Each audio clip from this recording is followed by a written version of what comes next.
This might sound wrong at first. We've always imagined the edge of space as something we could reach.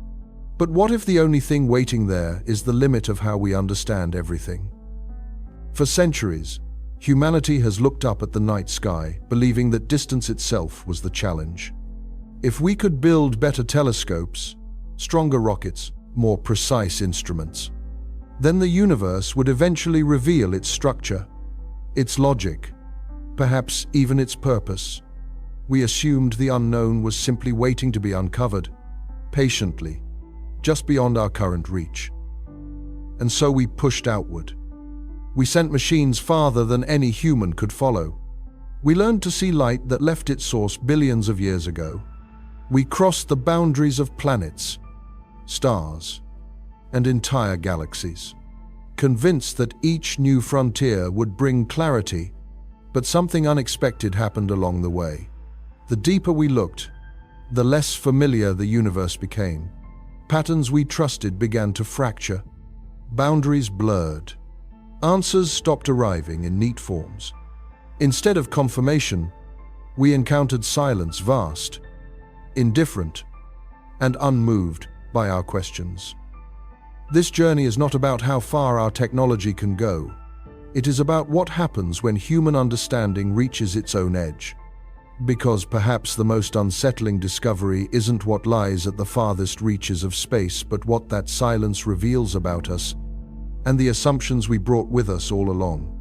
That expectation follows us even when we stop looking out into the deep sky and turn our attention to the thin, glowing shell of air above our heads.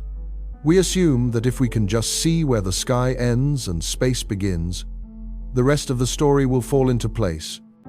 From the ground, the atmosphere feels simple. There is the air we breathe, the blue dome, the stars beyond it. 3 layers in a child's drawing. The world, the sky, and space. Clean, stacked, reassuring.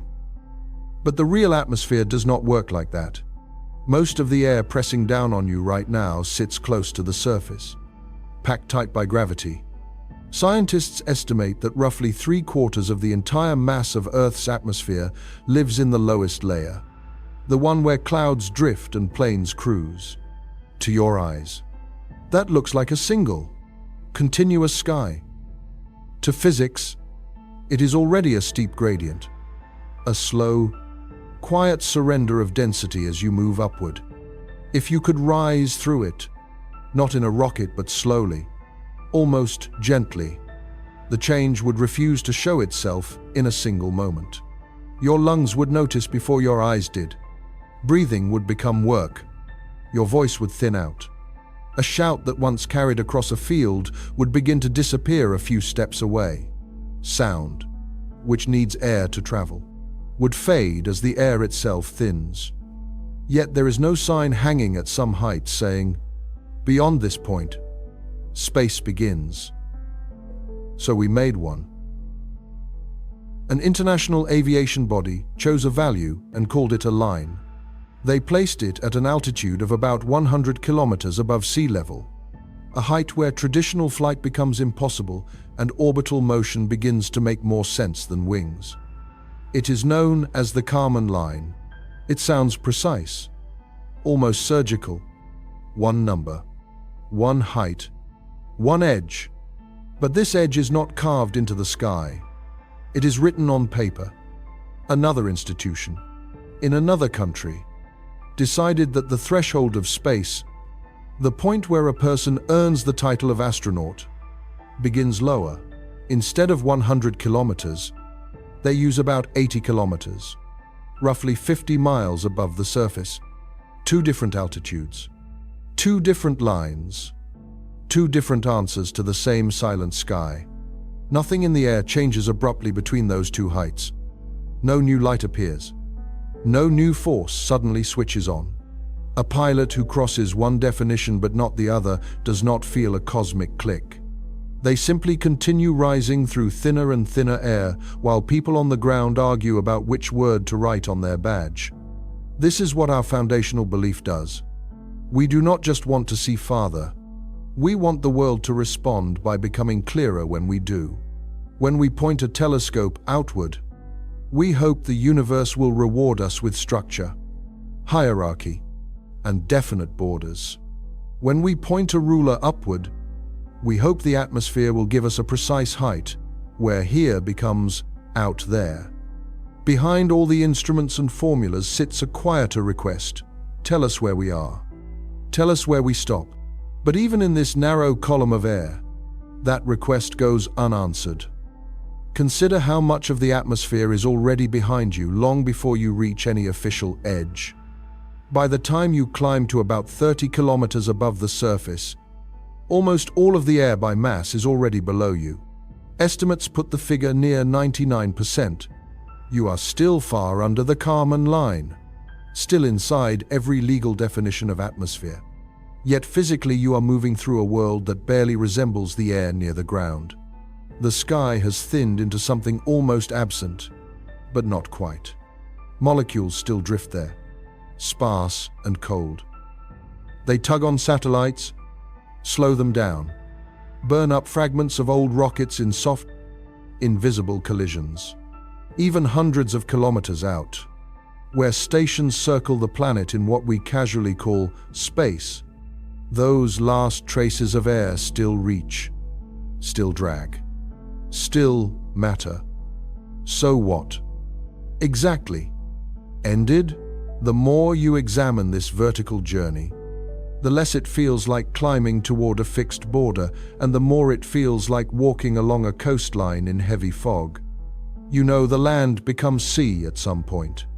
Waves lap at your feet, but there is no single grain of sand you can point to and say, here is the last piece of earth. The shore is a zone, not a line. Our belief that seeing farther should mean understanding more pushes against this. It whispers that if we had better instruments, we would finally pin down the true boundary. A more precise sensor, a more sensitive radar, a model with more variables. Somewhere, hidden in the data, there must be a height that deserves to be called the edge. Yet every improvement in vision reveals the same pattern. Gradients, nested inside gradients. Transitions inside transitions. The troposphere softens into the stratosphere. Temperatures fall, then rise, then fall again. Composition shifts with altitude. Processes fade in and out. Even the term space gathers layers, from low orbit to deep interplanetary corridors, from interstellar medium to the tenuous gas between galaxies. We keep slicing this continuity into labeled sections because our minds work better that way. We name the layers. We draw clean curves on diagrams. We publish standard altitudes. These choices are useful. They guide engineering, law, and navigation. They let pilots and spacecraft designers speak the same language. But usefulness is not the same as truth. When you stand under the night sky and picture the edge of space, you are not seeing a physical surface. You are seeing the outline of a story you were handed early in life. A tale where the world is divided into ground and sky, earth and space, inside and outside. Crossing that border means something in that story. It marks a change in status, in danger, in meaning. From the universe's point of view, no such ceremony exists. The cosmos is indifferent to our thresholds. Air thins according to pressure and temperature. Orbits depend on speed and gravity. Whether we call a particular altitude space does not alter what particles and fields are doing there. The sky does not become more empty when we name it so. It does not recognize our lines. This is where the unease begins to creep in, because when the boundary between Earth and space refuses to harden into a clean edge, it quietly suggests that other boundaries might be just as soft. The line between safe and exposed, between home and outside, between what we know and what lies beyond it, we draw them confidently. Nature steps around them without pause. In the language of rockets and atmospheres, this becomes a simple technical remark. There is no universally agreed definition of where space begins. In the language you might use alone at night, staring at the dark window, it sounds different. If even the border between our world and the rest of the universe is negotiable, what exactly are we standing on? We like to imagine ourselves as map makers. We believe that as our measurements improve, the blank spaces will shrink, the outlines will sharpen, and the final chart of reality will come into focus. But sometimes, as with the atmosphere, more careful mapping does not reveal a hidden solid line. It reveals that the line was only ever drawn in our heads, so we keep looking upward, convinced that the next instrument, the next mission, the next altitude will finally deliver the boundary we crave. Yet each ascent repeats the same pattern, a little thinner, a little quieter, a little stranger, but never a true outside. The sky fades. It does not stop. The edge we are chasing is not written into the air. It is written into us. The moment we admit that the edge is inside us, every tool we build to go beyond it starts to look a little different. The James Webb Space Telescope is one of those tools. On the surface, it is a machine made of metal and gold and carbon fiber. A large, folded object launched into the sky, unfolded far from Earth, and stationed in a delicate balance between our gravity and the sun's. Its golden face is a single mirror made from many parts, spanning about 6.5 meters across when fully opened, wide enough that it would fill the length of a small room. It did not appear there by accident. It is the outcome of decades of planning and of thousands of people slowly turning a question into hardware. Each segment of that mirror is hexagonal. There are 18 of them. They lock together like a honeycomb, each one polished so finely that a human fingernail brushed across its surface would be like a mountain range compared to the tiny imperfections that remained.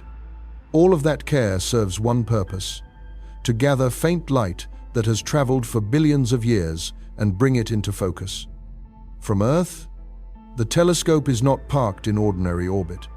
It circles the sun alongside us, held near a place called the second Lagrange point, about 1.5 million kilometers away from our planet. From that vantage, it can keep its back turned to both Earth and sun, hiding behind a multi-layered shield, staying cold enough to see the universe in infrared, the long, stretched wavelengths that carry the fingerprints of very old, very distant things. It sounds precise. It sounds like control.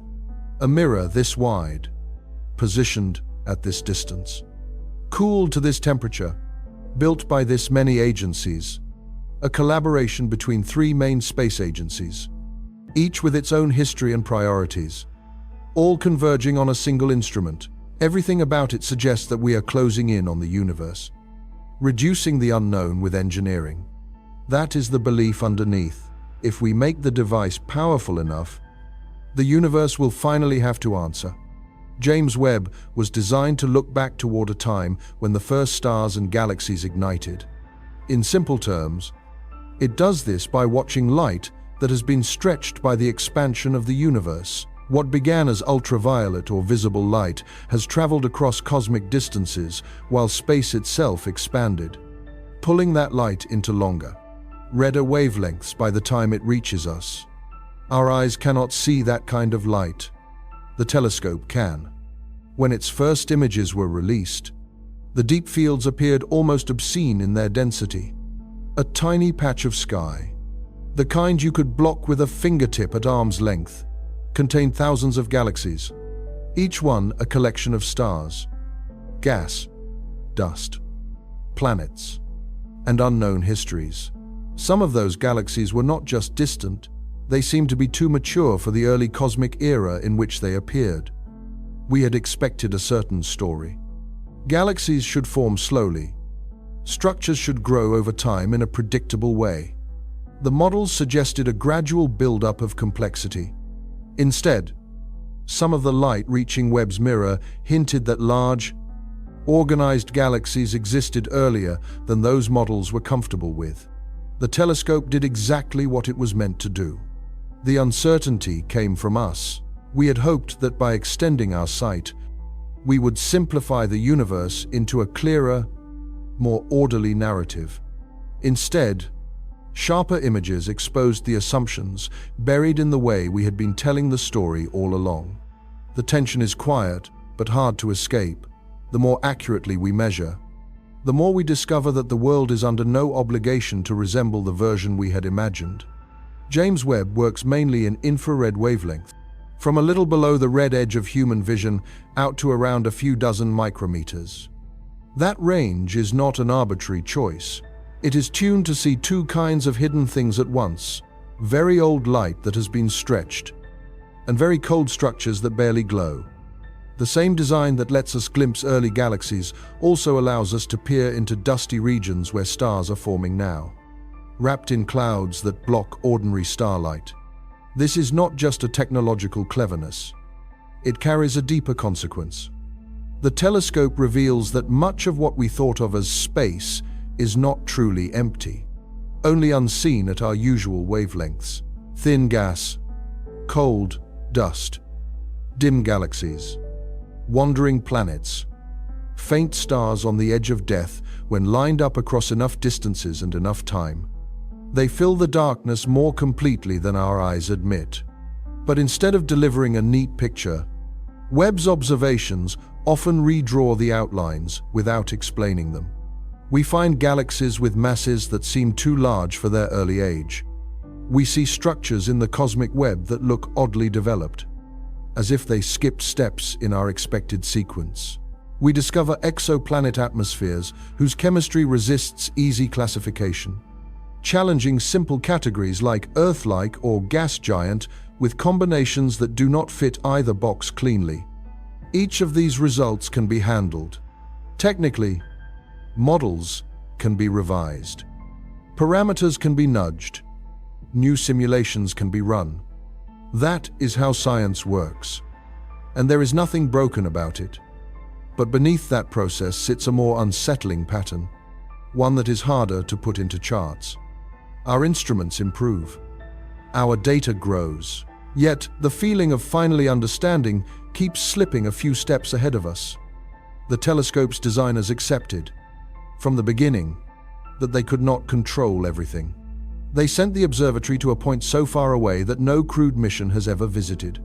Once it unfolded, it could never be repaired in place. That choice alone forced an unusual acceptance. There would be no second chance if the sun shield tore, if the mirror panels refused to align, if a joint seized in the cold. We trusted thousands of tests and simulations. We trusted layers of redundancy. We trusted the statistics. But ultimately, we launched a singular, fragile thing into a space that does not promise to be kind. When it worked, it was tempting to tell the story as triumph. Humanity had built the most powerful space telescope so far and set it in motion exactly as planned. Yet the images it returned did not congratulate us. They did not say, "Yes, your picture of the universe was essentially correct." They said something more like, "You are looking at this wrong." But you had no way of knowing until now. If you have 2019, imagine watching one of those first deep fields late at night. Long after the excitement of the announcement has faded, the bright, spiky stars in the foreground belong to our own galaxy. The soft smudges and sharp spirals behind them are other galaxies, their shapes twisted by gravity along the way. Some appear stretched into arcs by gravitational lensing, their light bent around massive clusters lying between them and us. You know, in principle, that each of those shapes represents billions of stars. You know that some of them formed when the universe was only a small fraction of its current age. You know that the colors you see are false, mapped to represent infrared light, translated into visible hues. But there is something else, harder to phrase, the sense that the image is not a revelation of how things are, but a reminder of how little your expectations mattered. The telescope does not care whether the galaxies look too early or too organized. It does not share our instinct that some patterns are surprising. It records photons, obeys physics, and sends the results home. The surprise exists only inside the minds reading the data, comparing it to their models, and feeling the quiet gap between what they assumed and what the universe allowed.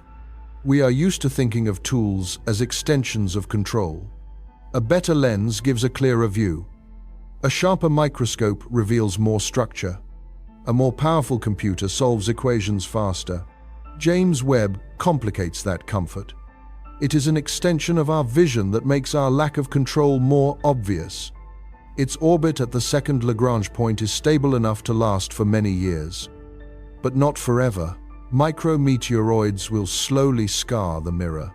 Fuel used for station keeping will eventually run low. Instruments will age. One day, the telescope will become another silent piece of hardware, drifting in a region of space that does not mark the moment of its failure in any special way. By then, we will likely have revised our models multiple times, folded its data into new theories, and perhaps built another generation of observatories. Each will be described as more powerful, more precise, more capable of answering the same old questions. Each will see farther, deeper, or in different wavelengths. And each will, in its own way, expose new internal edges in our understanding. There is a quiet irony in this.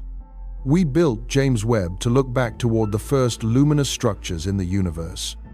Yet what it reveals most clearly might be the limits of the story we tell about ourselves as knowers. We like to think of knowledge as a kind of conquest. The unknown is out there, we move into it. With each step, the darkness retreats. But the deep fields and spectral lines pouring through Webb's instruments suggest another image. They show that the unknown is not just a region waiting beyond the reach of our tools. It is also woven into the assumptions we carry into every measurement. When the telescope finds an early galaxy that seems too massive, we can respond in several ways. We might adjust our estimates of how quickly matter can collapse under gravity. We might reconsider how we interpret the light, or whether dust is hiding some of the true story. We might explore the possibility that our understanding of dark matter or dark energy is incomplete. All of those are technical moves, and they are necessary, but somewhere inside them is a smaller, more personal motion. The shift from "we are closing in on the truth" to "we are always arriving late," with partial maps, to a landscape that does not owe us clarity. Is what a knows. From that angle, James Webb is not just a telescope. It is a mirror held up to our desire for certainty. We place it in a remote orbit, give it a wide, golden eye, and point it at the deepest darkness we can find. It sends back scenes full of structure and beauty, and with them, quiet contradictions. The early universe is both more crowded and more organized than we were prepared to accept. The atmospheres of distant planets are both more varied and more strange than our simple categories suggest. Even the familiar shapes of star-forming regions become less straightforward under its gaze, revealing turbulence and complexity that resist neat description. The more we see, the less the universe looks like a place built for our intuition. There is a temptation, when faced with that tension, to retreat into two easy stories. One says that eventually everything will make sense, that we only need more data, more time, more refined models. The other says that nothing makes sense at all, that the universe is fundamentally chaotic and unreachable. The reality that Webb points to is quieter and more uncomfortable. The universe follows consistent laws, but those laws do not guarantee that the patterns they produce will align with our expectations. Our tools can be precise, our logic sound, and we can still be wrong about what we thought we would find. In that sense, each image from James Webb is like a message delivered from a time and place we cannot visit, written in a language we are still learning to parse. We decode the letters, we infer the syntax, We build a translation that seems to hold, and then, with the next observation, the text bends in a way we did not foresee. It is easy to forget, amid the diagrams and press releases, that this is not a failure of the telescope. It is the point.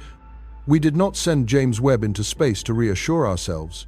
We sent it because we suspected, perhaps more than we admitted, that the universe might be stranger than our current comfort allows. We suspected that the edges of our understanding might be closer than we like to think. We suspected that when we looked deeper, the neat borders we drew in our theories would begin to blur. And that is what happened. Some nights, if you imagine the telescope as more than a machine, you can picture it as a kind of distant listener. It sits in its cold orbit, shield turned toward the sun and earth, mirror open to the dark. Photons arrive, one by one, carrying news of events that unfolded long before our planet even existed. The observatory catches them without judgment, converts them into signals, and sends them home. We, on the other end, are the ones searching for a reply to our own questions in those patterns. We are the ones hoping that somewhere in the red-shifted light of an early galaxy or the faint absorption lines of a distant planet, the universe will finally say, "Here is the answer. Here is the line. Here is the edge you wanted." And quote. Instead, the message seems to be something more ambiguous. Here is more of what is. Make of it what you can. If you want to be's no tells, James Webb, the most capable space telescope we have built so far, does not fail because it complicates our theories. It succeeds by showing us that the belief linking more vision to more certainty was always incomplete. We can see farther. We can measure more delicately. We can map structures across unimaginable distances and times. But the feeling of standing firmly on solid ground may still refuse to arrive. The telescope widens the world. It does not narrow it into comfort. The messages it sends us ride on something even more fragile than our models, the simple fact that light needs time to arrive. Every time you look at the sky, you are not seeing what is there. You are seeing what used to be there, filtered through how long light took to reach you and how much the universe changed while it was on the way. Light feels instant in daily life. You flick a switch, and the room brightens without delay. The sun rises, and the world appears. There is no obvious lag, no visible buffering, so it is easy to slip into the idea that seeing is the same as touching. That vision gives us a direct connection to the world as it is right now. Physics quietly disagrees. In the vacuum of space, light travels at a fixed speed, the same no matter who measures it or how fast they are moving. That speed is enormous to us, about 300,000 kilometers every second. Even saying it out loud misses how extreme it is. In one heartbeat, light could loop around Earth several times. It makes our fastest machines feel almost still. Yet the universe is large enough that even this speed is slow. The sunlight on your face at noon left the surface of the sun minutes earlier. It crossed the space between star and planet in about 8 minutes before it began warming your skin and lighting the ground beneath your feet. For the entire duration of that short journey, the Earth continued to rotate. Clouds drifted. People moved. Choices were made. By the time the light arrives, the world that receives it has changed. That is a small delay, almost kind, just long enough to be interesting. On cosmic scales, the delay becomes the dominant fact. When you look at a star in the night sky, you are seeing it as it was years ago. When you look at a galaxy through a telescope, you are seeing a version of it from millions of years in the past. When James Webb stares into a deep field, some of the light falling on its mirror set out from its source when the universe itself was young, a fraction of its current age. Underneath all the complexity of modern cosmology lies this simple idea. The farther we look, the further back in time we are forced to look. Distance and delay are tied together. There is no way to separate them. We like to imagine that watching is a way of keeping up with things. On Earth, if you are present in a room, you can see events as they occur. You can intervene, react, respond. In that sense, sight and participation are linked. Out in the cosmos, that link breaks. We are always late to the scene. Even the story of the universe that science constructs is made of these late arrivals. The estimate that our cosmos has been expanding for about 13.5 billion years is not written anywhere in the fabric of space. It is reconstructed from light that has been traveling for almost that long, stretched, scattered, absorbed, and re-emitted along the way. What we call the early universe is a collage pieced together from signals that have been moving toward us since long before Earth formed. Light does something else during these long journeys. It stretches. To imagine this, picture a wave of light as a series of crests and troughs, like ripples across the surface of a pond. In a static universe, that spacing would stay the same as the wave traveled. But our universe is not static. Space itself is expanding. Over vast distances, the fabric on which the wave rides is pulled, and the distance between crests grows. The wavelength lengthens. The light becomes redder. This effect is called redshift. For galaxies close to us, the shift is small. For galaxies very far away, it becomes extreme. What began as blue or ultraviolet light from hot, young stars can arrive as deep infrared, the kind that only special instruments can detect. The universe does not just delay the message, it alters the way the message is written. We interpret that stretching as information by measuring how much the light has shifted toward the red. Astronomers infer how far the light has traveled and how much the universe has expanded during that time. Every stretched photon carries, in its very form, a rough record of the changing cosmos. But that record is not a clean, unbroken line. Along its path, light can pass through clouds of gas, slip by clusters of galaxies, skim near massive objects that bend its trajectory. Each encounter leaves a mark. Some wavelengths are absorbed and then re-emitted in different directions. Some paths are deflected. Some beams are magnified.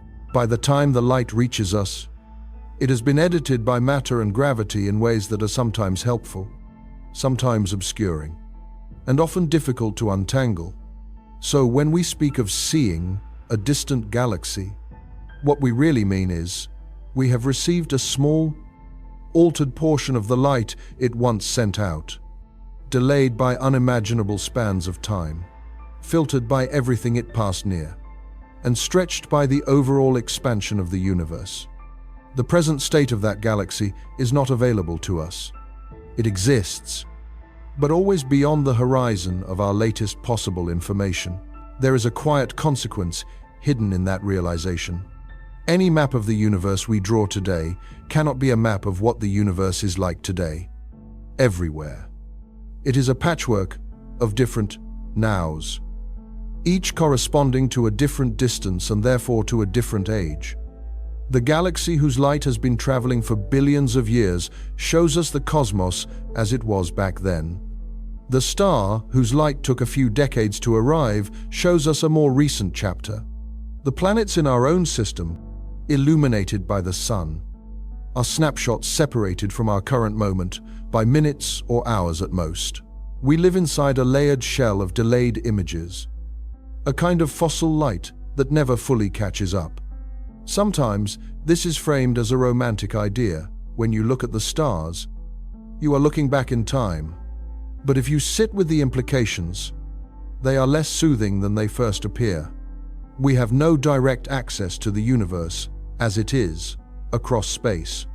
We only ever see versions of it that are already over.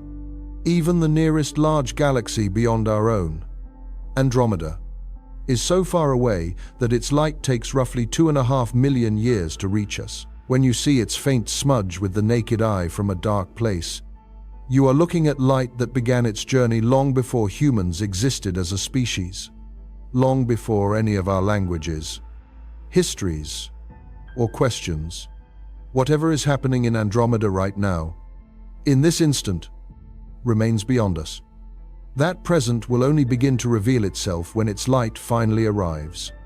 Long after we are gone, we can predict, to some extent, based on physics, gravity, and motion, what might be unfolding there.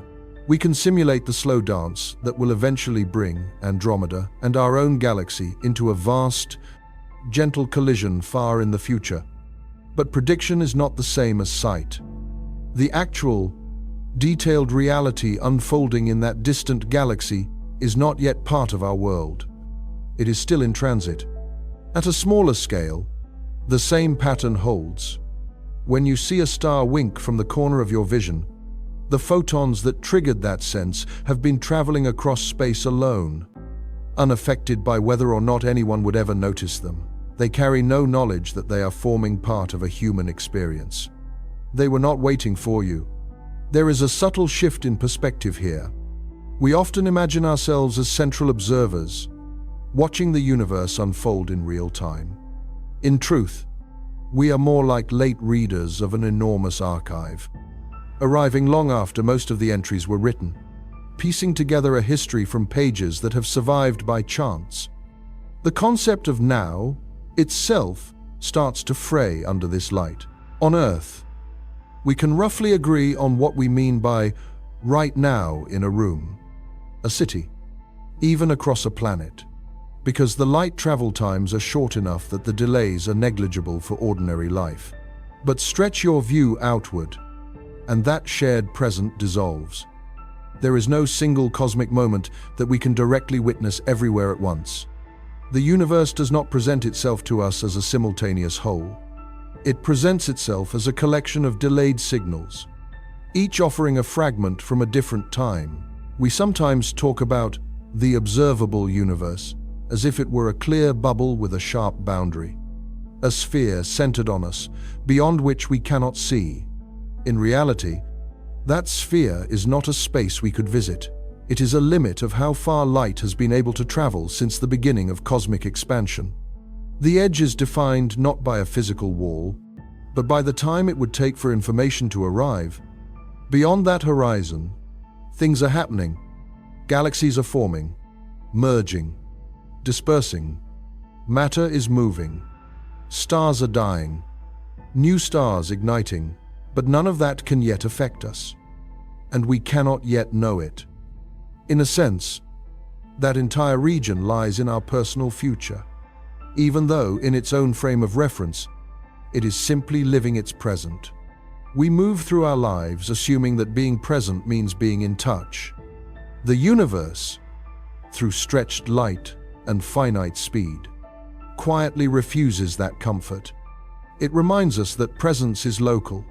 Knowledge is always delayed. There is no view from nowhere that sees everything as it is. What our telescopes show us is therefore not a fixed portrait, but an unending series of late arrivals. Each new instrument extends the window, letting in fainter and older light, but never catching up to the actual unfolding of distant events. No matter how far we see, we only deepen our archive of what has already passed. That does not make the observations less real.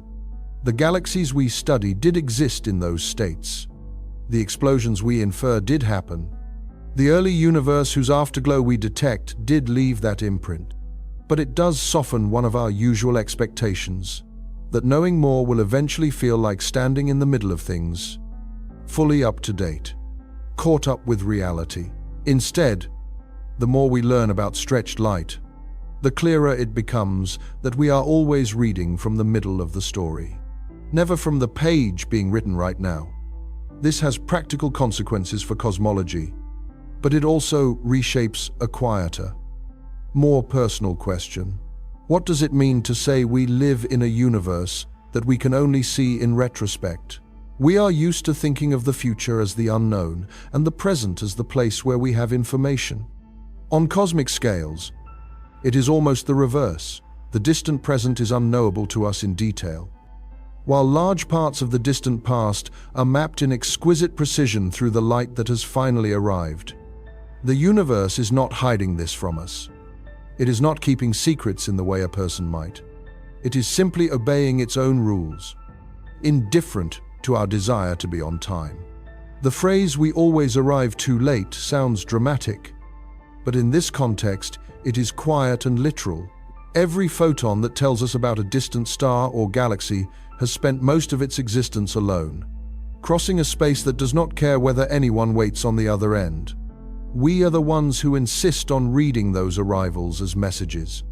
In doing so, we gain something genuine, a structured knowledge of how the cosmos has evolved over vast periods.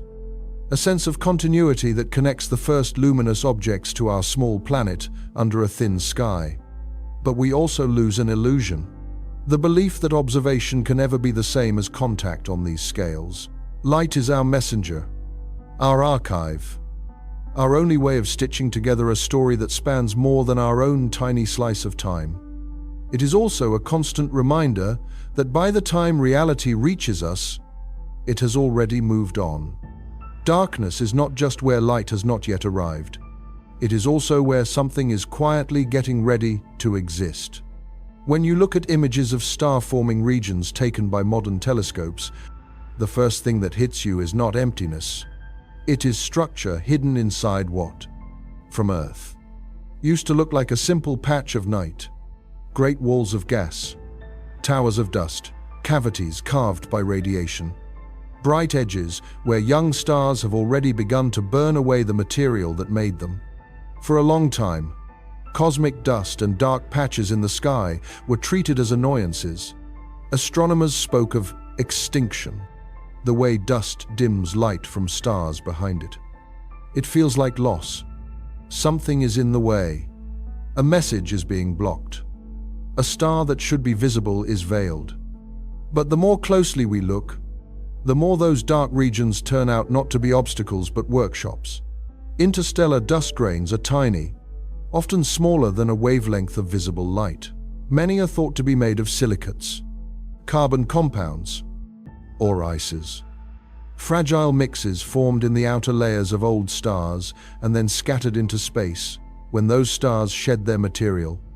These grains drift through the thin gas between stars, making up only a small fraction of the total mass of that gas. But they have an outsized effect. They are excellent at blocking and scattering starlight, especially blue light, leaving behind a reddened, dimmed glow. On their own, those grains are just debris, but gather them together with gas in a cold, dense region, and they become the seeds of clouds where new stars will form. In the spiral arms of our galaxy, astronomers find giant molecular clouds spanning hundreds of light years. Inside them, the average temperature is only around 10 degrees above absolute zero, cold enough that most atoms have settled into molecules and motions have slowed to a crawl by everyday standards. The gas is still incredibly thin compared to air on Earth, but it is dense for interstellar space. Enough that gravity can begin to matter. You could drift through one of these regions and feel nothing on your skin. No breeze. No pressure. To human senses, it would be more like a vacuum than like a fog. Yet over long spans of time, the small unevenness in density inside such a cloud allows gravity to gather material into clumps. Those clumps grow, pulling in more gas and dust, their centers becoming denser and warmer as they collapse. From far away, with ordinary eyes, the cloud looks like a dark stain against a brighter background, a place where stars go missing. From within, on the scales that matter for formation, it is the opposite, a nursery. The paradox is quiet but persistent. The very material that hides young stars from view inside their birth clouds is the material that makes them possible in the first place. What obscures also creates. You can see this tension in familiar images, like the towering formations, often called pillars, in star-forming regions.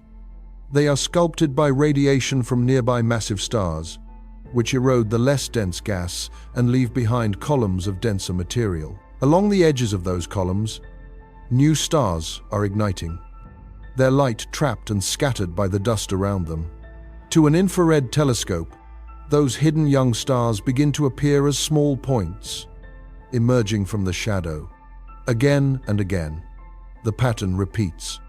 In dark nebulae where visible starlight is almost entirely blocked, infrared observations reveal embedded sources.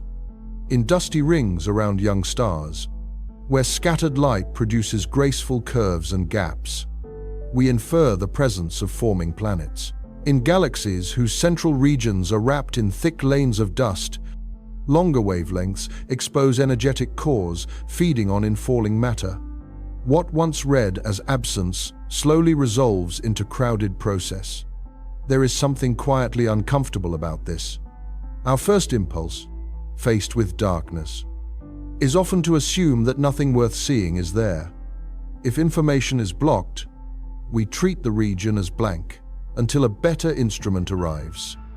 But the universe leans in the other direction. It hides some of its most active, formative stages inside the very materials that prevent easy observation. Dust grains in space are not just passive blockers. They provide surfaces on which atoms can meet and form molecules that would struggle to assemble in empty space. Simple molecules like molecular hydrogen and more complex species made of carbon, oxygen, and nitrogen can form on these surfaces and then be released back into the gas.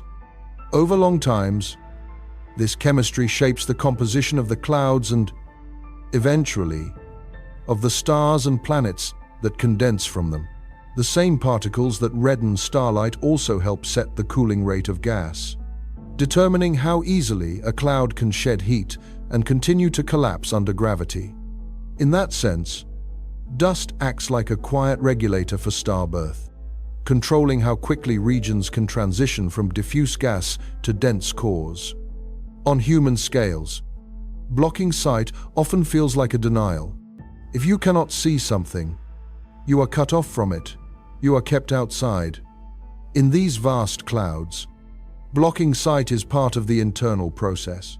The shield that prevents radiation from streaming in also prevents heat from escaping too quickly. The dark shroud is both a barrier and a condition for what develops inside. Modern telescopes, working in infrared and radio wavelengths, let us peel back some of that shroud. They show star-forming clumps embedded deep in molecular clouds, invisible in optical images. They map cold dust in galaxies, tracing hidden arms and bars. They reveal that even in regions we once casually labeled as empty, there are filaments and knots of matter tugging on each other. Yet even as we learn to see through the darkness, the basic structure of the situation does not change. There is always another level of obscurity, another range of wavelengths we cannot access directly, another layer of complexity hidden inside what we can measure. No matter how many filters we add, there will always be parts of the process that remain out of sight. That realization circles back inward. We like to think of ignorance as a clean blank, a place where nothing has yet been discovered. The notion is comforting. We only need to shine more light, and the empty spaces will fill in. Star-forming regions and dusty galaxies suggest a different picture. Some forms of not seeing are not empty at all. They are dense with events, simply mismatched with our current ways of looking. Dust lanes crossing the bright disk of a galaxy are striking examples. In visible light, they appear as dark, ragged bands cutting through the glow of billions of stars. It is easy to read them as scars or voids. In longer wavelengths, those same bands light up as reservoirs of cold gas and dust, the raw material for future generations of stars. The galaxy is not wounded there. It is storing.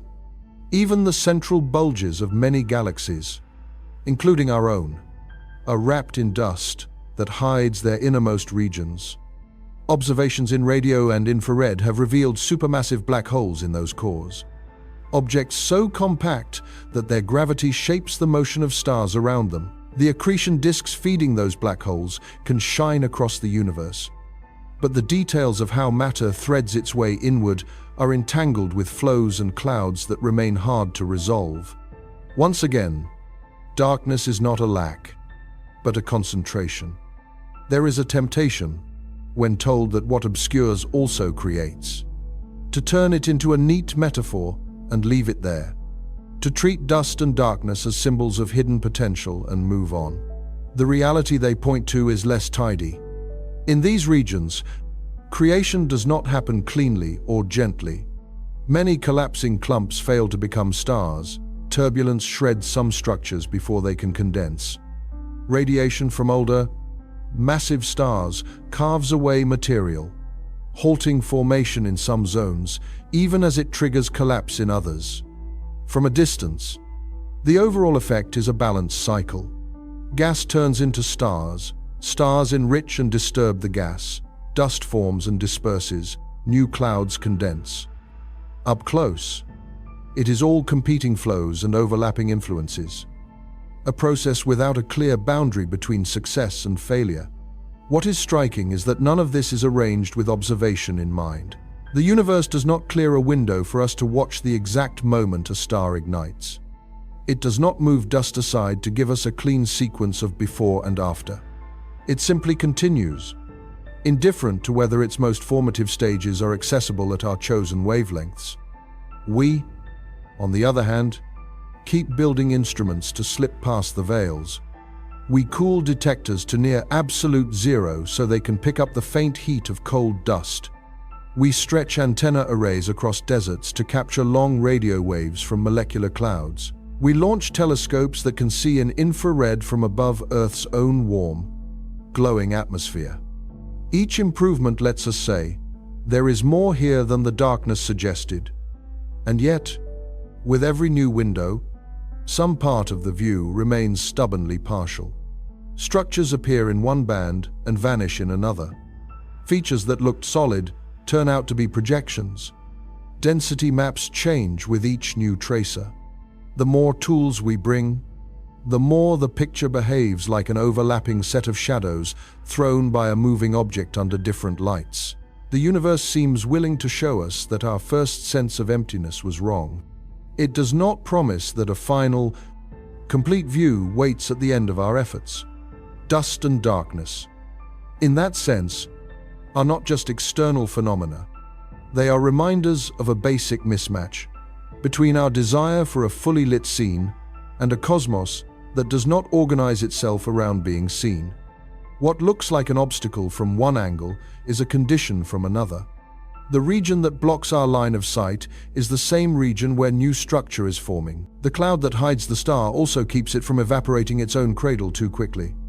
The lane that cuts across a galaxy's light is the place where its future spiral arms may be seeded. We live in a universe where many of the most important processes unfold inside these kinds of cover. They are not waiting to be unveiled in a single moment of clarity. They are busy, ongoing, layered. Our role is not to lift the darkness once and for all, but to learn how to read the partial, filtered hints that make it through. In that half-knowledge, the simple idea that nothing is there because I cannot see it quietly breaks. The night, it turns out, is crowded. Some of that crowd is already dying. We just happen to catch it in the middle of changing shape. When you hear the phrase, the death of a star, it is hard not to imagine an ending, a light going out, a clean before and after. In human stories, death marks a line. On one side, presence, on the other, absence. We carry that intuition upward and lay it on the sky. The stars do not share it. Take a star roughly like the sun. It spends most of its life in a long, quiet phase, fusing hydrogen into helium in its core, balancing gravity, pulling inward with the pressure of hot gas pushing outward. For our own star, that calm has lasted for about 4.5 billion years so far, and it is expected to continue steadily for roughly another 5 billion years before things change in a dramatic way. This long period is not a prelude. It is most of the story. Inside that core, every second, countless fusion reactions convert mass into energy. A tiny fraction at a time. The light and heat you feel on your skin during the day is part of that steady release. It looks like constancy, It is actually a controlled rearrangement. Hydrogen slowly giving way to helium. When the hydrogen in the core finally runs low, the balance fails. Gravity begins to win.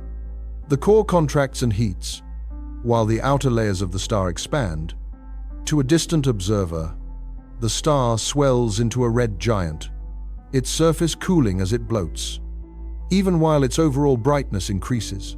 If the star started out with a mass similar to the Sun, it may eventually grow large enough that its swollen outer layers reach close to, or even beyond, the current orbit where Earth circles today. This looks, from afar, like a kind of sickness, a swelling before collapse. But inside, the story is one of reconfiguration.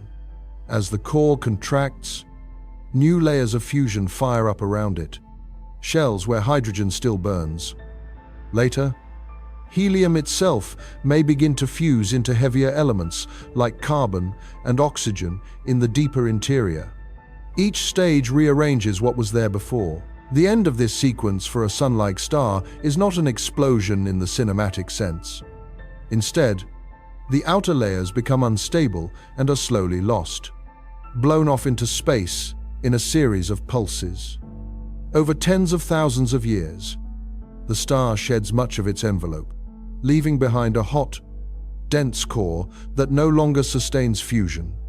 That core is a white dwarf, an object packed into a volume roughly the size of Earth, with a radius of about 7,000 kilometers, yet containing a mass similar to the original stars. Its density is extreme, often hundreds of thousands of times greater than water. At that point, the matter inside is held up not by the heat of fusion, but by quantum effects resisting further compression. Around it, the lost outer layers form a shell of glowing gas, lit from within by ultraviolet radiation streaming off the white dwarf. We call these structures planetary nebulae, a misleading name from the time when early telescopes made them look like small, fuzzy planets. They are anything but. They are expanding clouds of star stuff, spreading slowly into space. A typical planetary nebula remains visibly bright for only a short span. On astronomical terms, perhaps around 20,000 years before it thins into the background.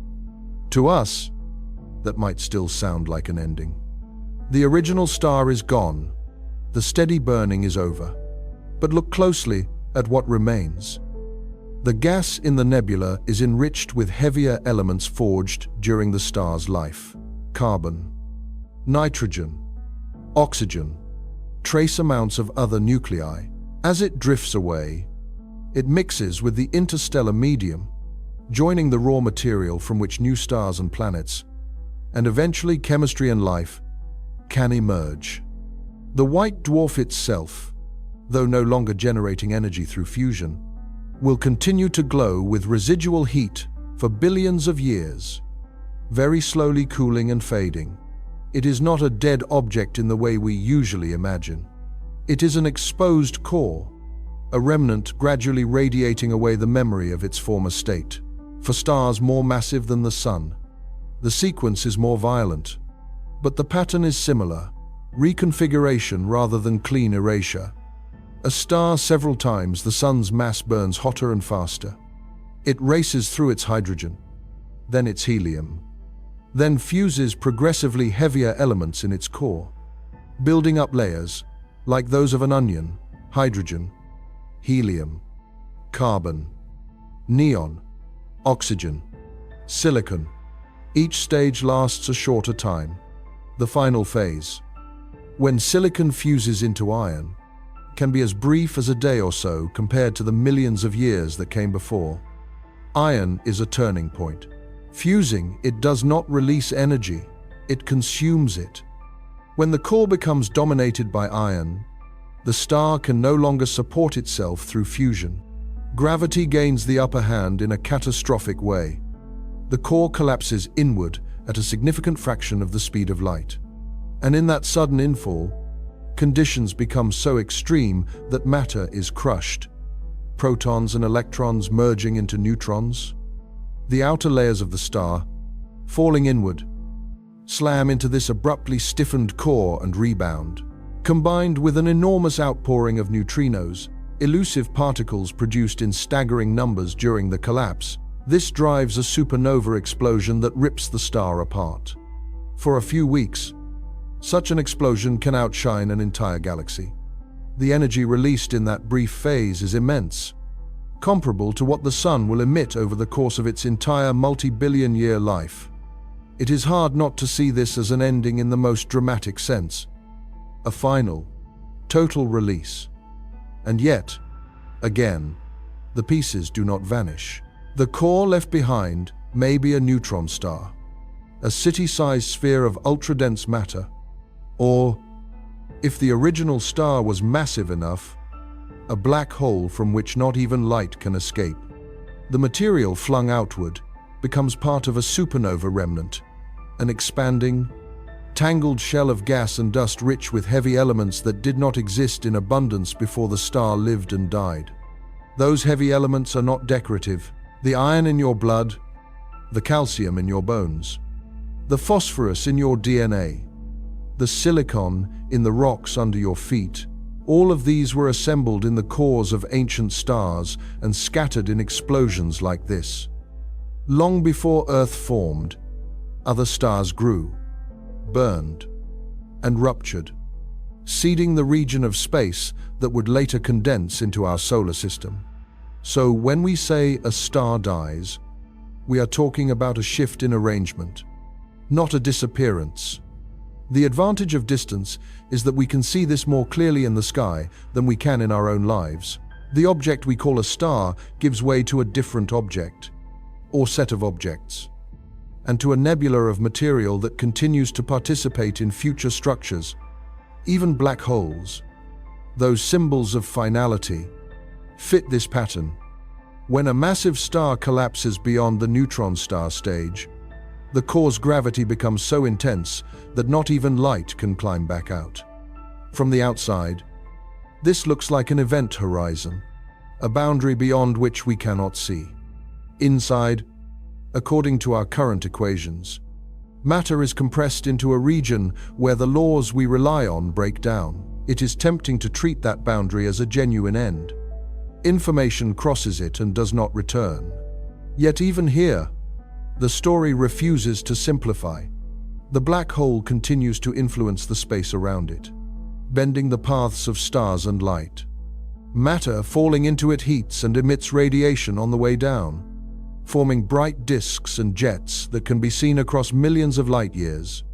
In the long view, even a black hole may not be completely static. According to theoretical work, it should slowly lose mass through a tiny quantum mechanical effect known as Hawking radiation, evaporating over timescales so long that human words begin to lose grip.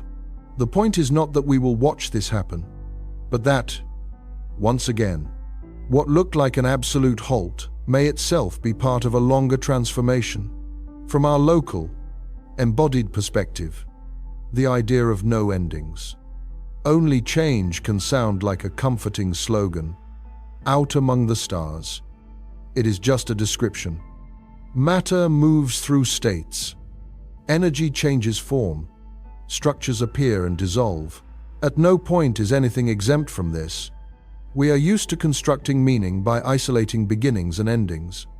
We mark births and deaths, starts and finishes, firsts and lasts. It is how our stories keep shape. In the cosmos, the edges of these events are much more diffuse. The death of a star is not a moment but a process, sometimes stretching over millions of years, involving multiple phases of instability and release. If you look at a well-known structure like the Crab Nebula, the remnant of a supernova recorded by human observers nearly 1,000 years ago, what you see now is an intricate tangle of filaments and glowing gas expanding into surrounding space. Embedded near its center is a rapidly spinning neutron star, a pulsar sweeping beams of radiation across the sky like a lighthouse. The explosion that created it was a single event in our timeline. The transformation it initiated is ongoing. the nebula will continue to expand and fade. Its material will eventually mix with the wider interstellar medium. The pulsar will gradually slow, its beams dimming. Future generations of stars may form, in part, from that enriched debris. There is no single frame you can freeze and say, here is where it ends. Is will plows from the Earth, under a dark sky. You cannot see most of this with your eyes.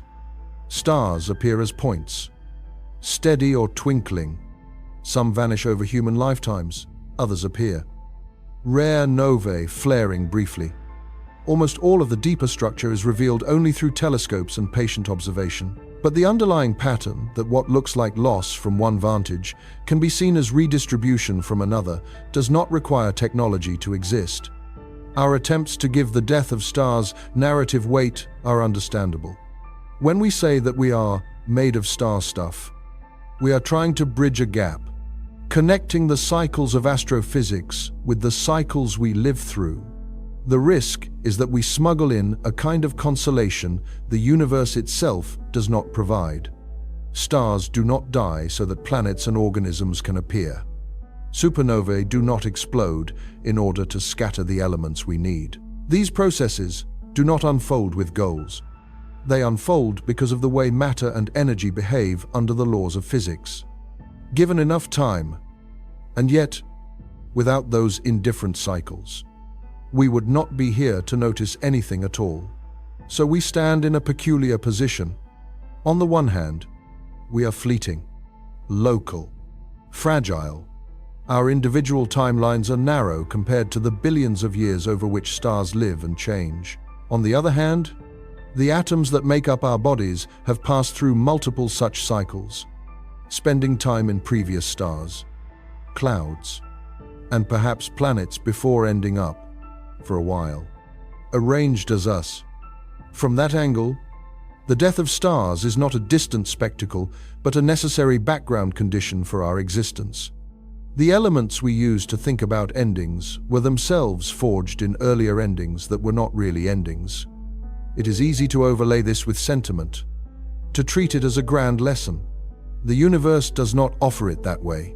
It simply shows us the pattern. No isolated terminus, only transitions, each one opening space for new arrangements. When a star exhausts its fuel, it cannot choose to keep burning. The physics of its interior determines what happens. The core contracts, the outer layers respond. The final state depends on mass, composition, and context. There is no moral in this, but there is a kind of clarity. What we call death on stellar scales is a word we place on a particular inflection, a change that is noticeable from afar.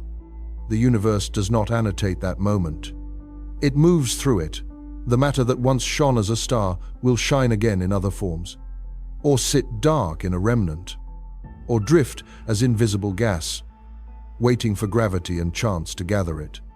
The sky at night is full of stars in every phase of this cycle. Some are just beginning to fuse hydrogen. Some are in their long, stable middle. Some are swelling, shedding, collapsing. Some have already broken apart, their remains spreading through space. We see them at different ages, all at once, because of the delays built into light's travel. To us, that looks like a scattered set of separate stories. To the universe, it is one continuous process, never paused, never complete.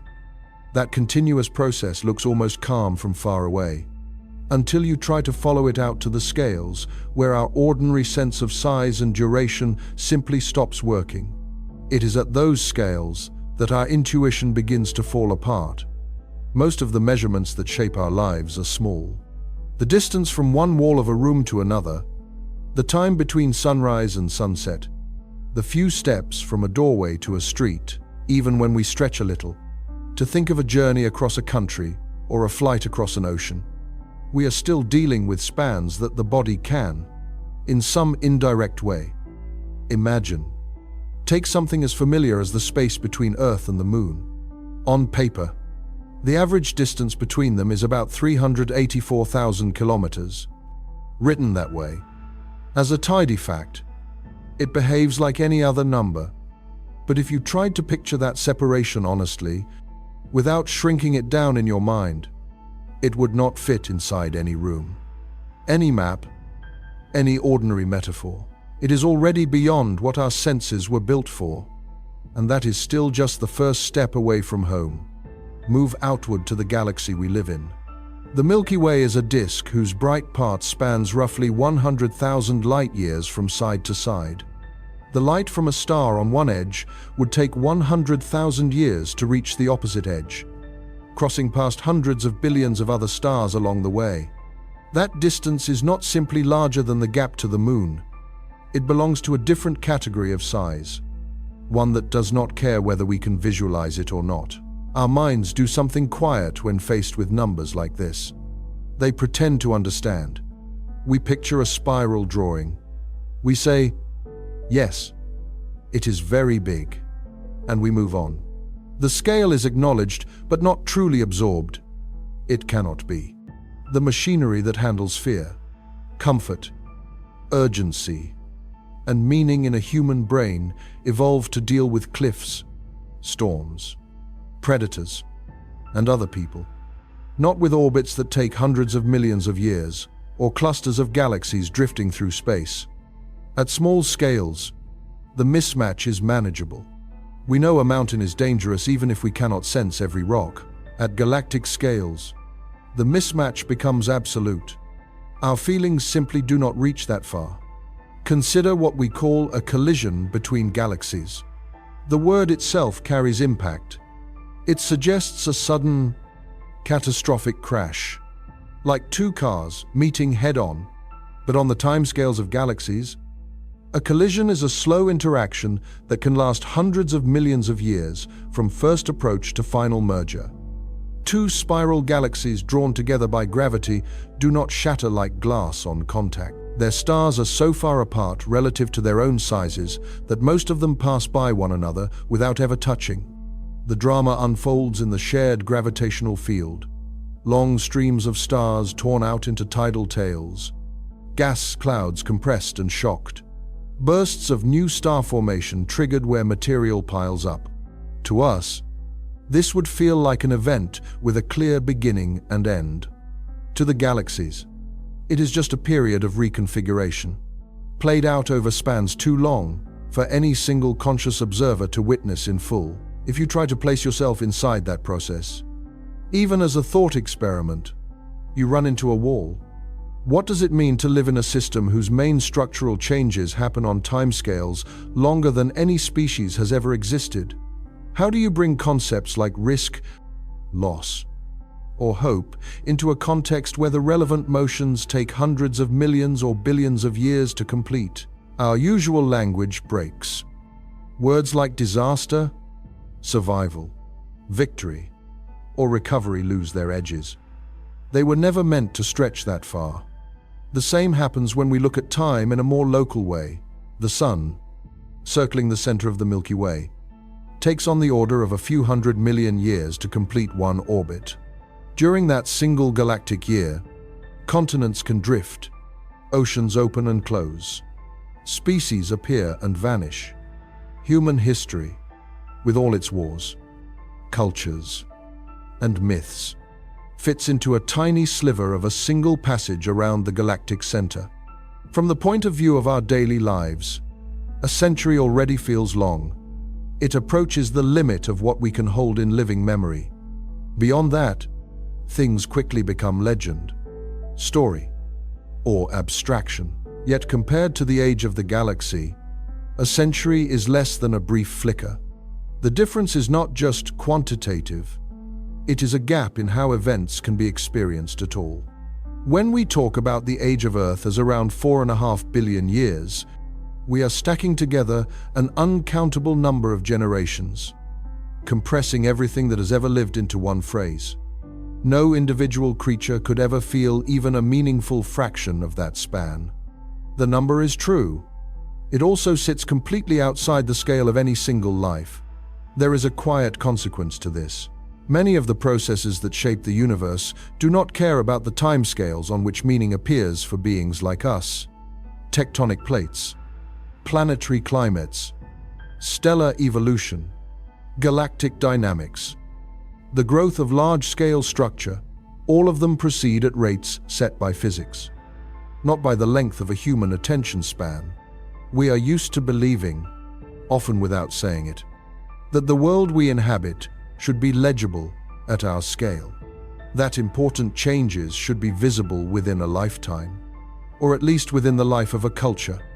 The cosmos disproves this gently but firmly. It runs on clocks we cannot read directly, and yet we still try to tell stories about it. When we say that two galaxies will eventually merge, we cast a future event in terms that sound familiar, a coming together, a union, an outcome. But nothing waits for that merger.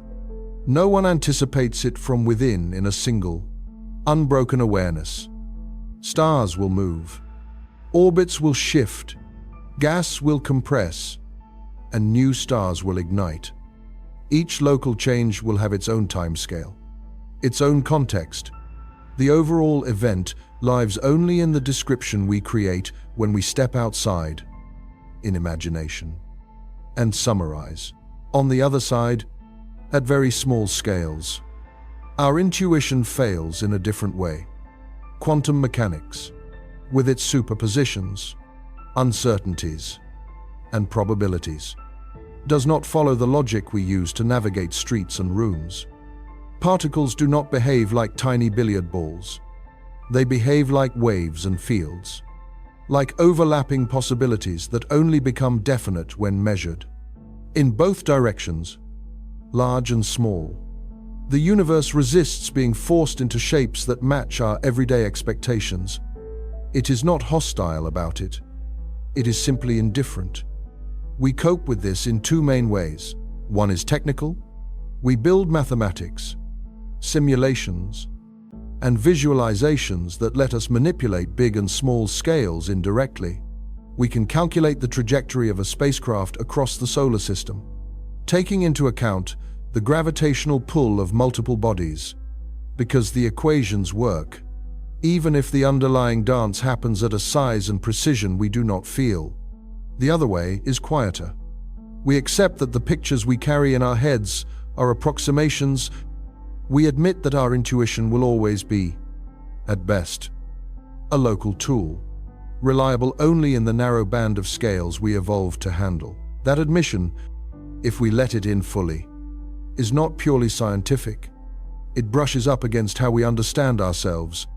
We often treat intuition as a kind of inner authority. If something feels obvious, we grant it weight. If a story about the world seems natural, we lean on it. When faced with the cosmos, that strategy falters. What feels obvious is often wrong. What seems natural is revealed to be just one of many possible narratives. The universe does not arrange its structures so that they align with our sense of proportion, fairness, or significance. It does not guarantee that the scales on which we live are privileged. Our lives sit in a narrow middle zone, too small to shape galaxies, too large to perceive molecules directly, bracketed by regimes where our usual ways of understanding do not apply. That middle zone is where our meanings form. It is also where they end. When you realize this, there can be a moment of quiet disorientation.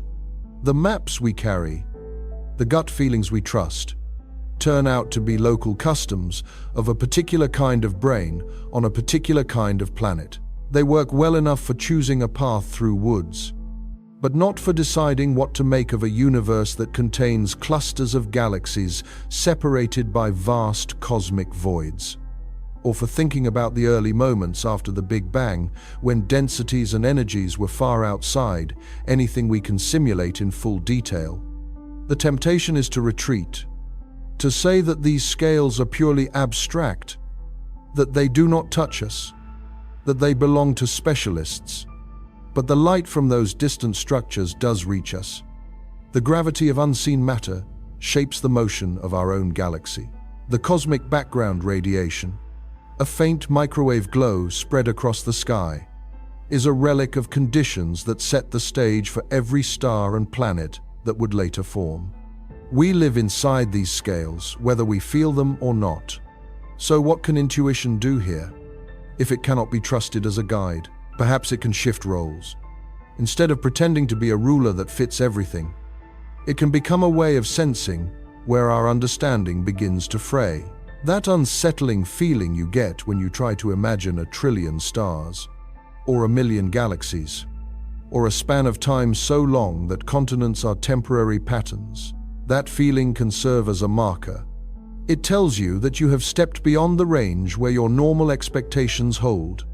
In that zone, humility is not a virtue. It is a practical tool. We can still learn. We can still model, measure, and compare.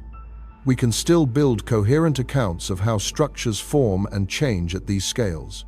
But we do so knowing that the stories we tell are, in some important sense, foreign to the instincts that run quietly in the background of daily life.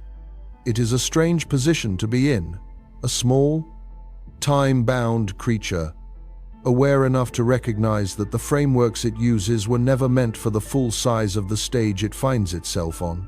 From the outside, this might look like a purely intellectual problem. From the inside, it feels more intimate. If the universe does not share our sense of scale, it also does not share our sense of importance. The same physics that guides the fall of a cup from a table governs the motion of stars in a cluster. The difference lies not in the law, but in the local arrangement. There is no hint, in the equations that describe gravity or light, that they care more about some configurations than others. That realization can land in two ways. It can feel like erasure, a reduction of everything we value to a minor pattern in a much larger flow. Or it can act as a kind of release, a loosening of the pressure to match some imagined cosmic standard. If nothing in the structure of space and time demands that our intuitions be correct at all scales, then the fact that they fail is not a flaw. It is a given. We were never promised a universe size to our expectations. We were only given the capacity to glimpse, through instruments and thought, how mismatched the two really are. And still, under that mismatch, we keep looking up. We point telescopes at colliding galaxies whose full interactions take longer than our species has existed. We model the evolution of clusters over billions of years using equations written by people whose own lives were measured in decades. We map the large-scale structure of the cosmos, a web of filaments and voids spanning hundreds of millions of light years, and render it in colors on a flat screen, where it fits between the edges of a hand. In doing so, we fold a universe of impossible scales into a form that a single mind can at least walk around in thought. We know the map is distorted. We use it anyway. When scale changes, our intuition collapses. What matters is what we do in the space that collapse opens. Astronomers tested that opening by doing something that, at first glance, looked almost pointless. They pointed a powerful space telescope at a patch of sky that seemed empty. Not just quiet, empty. No bright stars, no obvious galaxy. Just a small, dark square near the handle of the Big Dipper, chosen precisely because nothing in it demanded attention. It was the kind of region you would skip over if you were scanning the sky with your eyes. A gap between the things that mattered. Then they left the telescope there, orbit after orbit, pass after pass. The instrument gathered light from that same tiny region. Instead of sweeping across the sky, it stared. Hours turned into days. The total exposure time, stacked together, reached roughly 10 days of accumulated watching, all spent on that one unremarkable patch. When the images were finally combined and processed, the result did not look like nothing. What emerged is now called a deep field. In that once empty square, thousands of galaxies appeared. Some were relatively nearby, their shapes clear, spirals, ellipticals, irregulars. Others were faint smudges, tiny red shards, and pale arcs. Some of the light in that image had been traveling for more than 12 billion years before it hit the telescope's detectors, leaving its sources when the universe was still young and dense compared to now. A region of sky that could be covered by a grain of sand held at arm's length. Something that small contained that much. The first response, for many who saw it, was awe. The second, if you linger on it, is a quieter unease. Because the deep field does not just show that there is more out there. It challenges the idea that empty is a reliable category at all. We think we know what emptiness feels like. A quiet room, an open plane, a blank page. The mind associates the absence of obvious features with the absence of content. If nothing stands out, nothing important is there. The deep field says, you are wrong about that. The patch chosen for that observation was not special. It was chosen because it looked ordinary, uninteresting, which means you could pick another such patch somewhere else, and, given enough sensitivity and time, you would likely see something similar. Galaxies scattered behind the darkness, structures nested inside it. Emptiness, in this context, is not a property of the sky. It is a property of our limits. The same pattern holds when you switch instruments and go to different wavelengths. In radio frequencies, the sky glows with emissions from cold hydrogen, synchrotron radiation from charged particles spiraling in magnetic fields, and faint remnants of ancient events. In infrared, as we have seen, dust and cold stars light up. In X-rays, hot gas around black holes, and in galaxy clusters shines. Each band of light peels back a different version of the empty background. Take a typical deep field now, made with a telescope that can see in infrared with high sensitivity. In the visible, the image is already crowded. Switch to longer wavelengths, and more red. Distant galaxies appear. Objects that were too faint or too stretched by cosmic expansion to register before suddenly step out of the dark. The field becomes denser, not emptier. As you move away from the light, your eyes evolve to receive the idea that there might be actual voids, patches of genuine nothing, becomes harder to hold on to. Even the large-scale structure of the universe, often described as a cosmic web of filaments separated by huge voids, is not made of absolute absences. The voids are underdense regions, yes, with far fewer galaxies than the filaments, but they still contain matter, radiation, and dark components whose exact natures we do not yet fully grasp. We are very good at mistaking what we cannot see for what is not there. The deep field forces a small but decisive shift. It suggests that in many cases, nothing is just what we call something we have not yet learned to detect. This has a technical side. Better detectors, longer exposures, and new wavelengths reveal more structure. The count of galaxies in a given deep field can climb as instruments improve, as noise is reduced, as faint smears are recognized as real.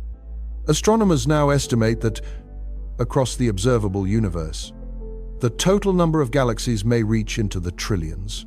A single deep pointing, like the early ones made with the Hubble Space Telescope, shows only a fraction of that.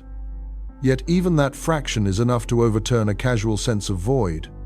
But there is also a quieter, internal side. We carry around a personal version of the deep field without realizing it. Think of all the spaces in your life you have labeled as empty because nothing obvious was happening there. Waiting rooms, night buses, long corridors. The stretch of time between two obligations, the moments before sleep. On the surface, they are gaps. Background, negligible. Inside, they are dense with small processes, thoughts forming and dissolving, memories surfacing and sinking, unnoticed bodily adjustments, tiny decisions about where to place your attention next. You do not call these things galaxies, but the logic is similar. A field that looks blank in one mode of seeing turns out to be crowded in another.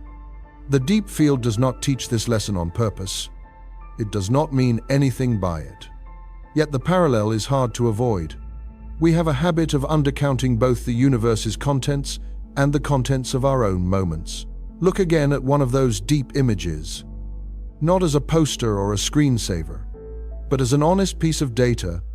Each small dot or smear is a galaxy, containing hundreds of billions of stars on average. Each of those stars could have its own planets. Some of those planets could carry their own weather, geology, and perhaps, in rare cases, life. All of that is compressed into a point that, on the image, you could cover with the tip of a pencil.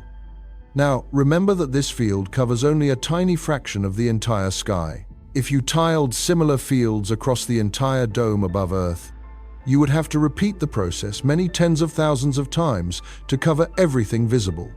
The multiplication quickly outruns any normal sense of scale. In that multiplication, the notion of emptiness dissolves. It is not that there are no sparse regions. It is that sparse does not mean absent. The background is always busier than it looks. Gravitational lensing adds another layer. In some deep fields, massive galaxy clusters sit between us and even more distant galaxies. Their combined gravity bends the light passing near them, magnifying and distorting the background objects. This creates streaks, arcs, and multiple images of the same distant galaxy. It also means that our view of what lies beyond is literally warped by the intervening mass. We might think of a photograph as capturing a straightforward snapshot of reality. In a lens deep field, there is no such thing as a neutral image. Every point of light has been deflected by the invisible hand of gravity. What looks like a simple field is, in fact, a layered projection. The implications are technical, but also conceptual. Even when we stare as long and as carefully as we can at a supposedly empty piece of sky, what we finally see is not a flat revelation, but a translated, distorted, filtered version of what is actually there. Certainty, under these conditions, is not something the universe gives us. It is something we construct when we decide we have seen enough to stop questioning. The deep field undercuts that stopping point. It is a reminder, written in faint smudges, that there is no obvious place to declare. Now we have reached the true emptiness. Now we can be sure that nothing lies beyond our sensitivity. We can draw boundaries for practical reasons. We can define a limit of detection, a threshold below which we treat signals as noise. We can say that, for the purposes of this study, anything fainter than this is effectively zero. Those choices are necessary to get work done, but they remain choices, not mirrors of the universe's own structure. There is a tension here with how we usually want the world to behave. We like clean categories, full and empty, signal and background, important and irrelevant. They help us act, decide, move. Without them, the sheer flood of possible detail would be paralyzing. The deep field does not ask us to abandon categories. It simply shows that the world outside does not obey them as strictly as we might prefer. The background is full of foregrounds that are only too faint or too distant to register in our usual frames. On some nights, if you let that sink in, it can be quietly destabilizing. You stand under what looks like a dark sky. Your eyes register a few hundred stars, maybe 1,000 if the air is clear and you are far from city lights. You know, intellectually, that the Milky Way alone contains hundreds of billions of stars, and that the small glowing band you see is just an edge-on view of part of its disk. Add the deep field to that knowledge, and the picture thickens. Every small patch you are not consciously noticing could, under a long enough exposure, reveal thousands of galaxies behind the local stars. The darkness between the pinpoints is not a void. It is simply a region where your detection threshold has been exceeded. You find yourself standing not under an empty ceiling, but in the middle of a density that your senses happen to ignore. There is a strange comfort in calling the sky empty, in believing that beyond the few lights you see, there is just quiet. Emptiness promises a kind of separation. It says, there is you, here, and there is nothing else pressing in. The deep field gently removes that comfort. It suggests that you are embedded instead, surrounded in all directions by structures you will never meet, histories you will never read, light that will never have your name on it. At the same time, it relieves another pressure. If emptiness in this sense does not exist, if what we thought of as blankness is always, in principle, a place where more is happening than we know, then the feeling of being alone in a vast, indifferent void shifts a little. The void, it turns out, is not actually void. That does not mean the universe is warm or welcoming. The distances involved are still immense. The speeds we can reach are still small compared to the scale of the whole. Most of what the deep fields reveal will remain forever unreachable in practice. But knowing that the darkness is populated changes the shape of the question. The temptation, again, is to turn this into a moral, to say, you are never truly alone, because the universe is full. That would be an easy bridge to build. It would also be dishonest. The fact that countless galaxies exist beyond our reach does not alter the local reality of isolation in any simple way. What it does alter is the story we tell about emptiness as a fundamental state. The deep field shows that what we call empty is often just what we have not yet learned how to see. The line between nothing and something is a moving boundary, defined by our instruments, our patience, and our willingness to look into places that appear at first to be a waste of time. Astronomers chose a blank square and gave it 10 days. They did not know in advance exactly what would appear. They only suspected that looking deeply into nothing might reveal that nothing was an artifact of their expectations. They were right. On a human scale, you may not have telescopes or orbits, but you do have empty squares, stretches of time, corners of your own attention, places you have written off as background because nothing in them seems to shine. The deep field does not tell you what to do with those. It simply points out that emptiness is not as simple as it looks, out there or in here. The universe, in its quiet way, is crowded. The dark between the stars is full. The older telescope taught us what that fullness really means, long before the newer one arrived to deepen it. The Hubble Space Telescope circles above you still, moving through a thin band of low orbit. A metal eye that has been open longer than many of the people now using its images. It was carried into space near the end of the 20th century, in the year 1990, and for a while its story looked like a warning about the limits of our confidence rather than a triumph. The first images it returned were blurred, a flaw in the shape of its primary mirror. Only a fraction of the thickness of a human hair was enough to smear starlight into fuzzy halos instead of sharp points. The telescope was working. The laws of optics were working. The error lay in a small misalignment between what engineers believed they had built and what they had actually put into orbit. We wanted clarity. The universe gave us a lesson in how unforgiving precision can be. The fix was not to abandon the machine, but to adjust to its imperfection. Astronauts flew up in a shuttle, met the telescope in orbit, and installed corrective optics, essentially a set of carefully shaped lenses that countered the mirror's flaw. It was like fitting glasses onto the telescope's face. After that, the images snapped into focus. Hubble's main mirror is not enormous by modern standards, but it is enough. A circle about 2.4 meters across, polished to an astonishing smoothness. It gathers light that has crossed unthinkable distances and concentrates it onto instruments cooled and insulated from the heat of the spacecraft itself. It orbits roughly 540 kilometers above Earth, high enough to see beyond the blurring effects of the atmosphere, low enough that astronauts could reach it during the years when servicing missions were still possible. From that vantage, Hubble has spent more than 3 decades staring outward.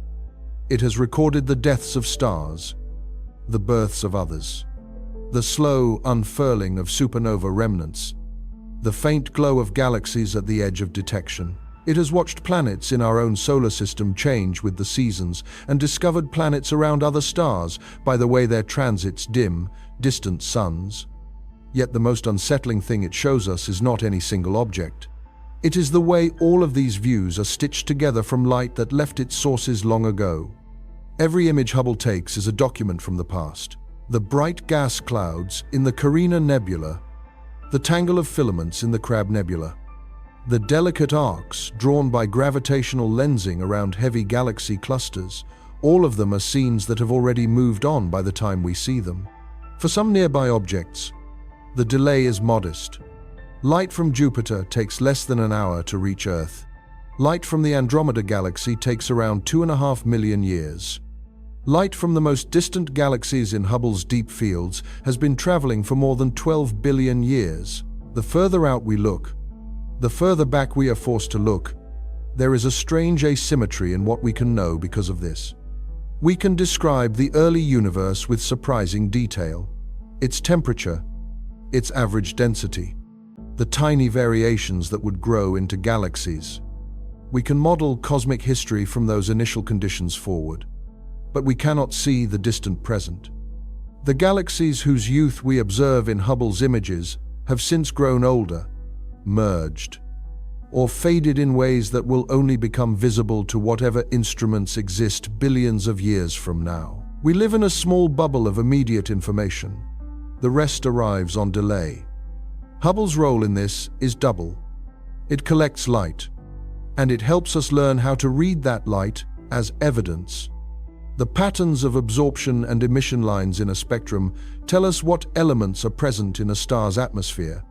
The degree of redshift in a galaxy's light tells us how fast it is receding and therefore how far away it likely is in the expanding universe. The shapes of gravitationally lensed arcs reveal how mass, both visible and invisible, is distributed in intervening clusters. Each of these is a way of turning vanished events into present knowledge. We use these techniques to build a consistent picture of how the universe has changed over time. We infer that the cosmos is expanding. We measure that expansion rate and call it the Hubble constant.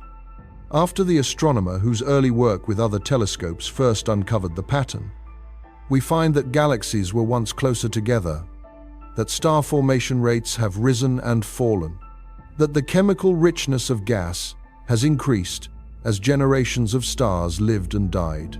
At a certain distance, what we see is not what is, but what was.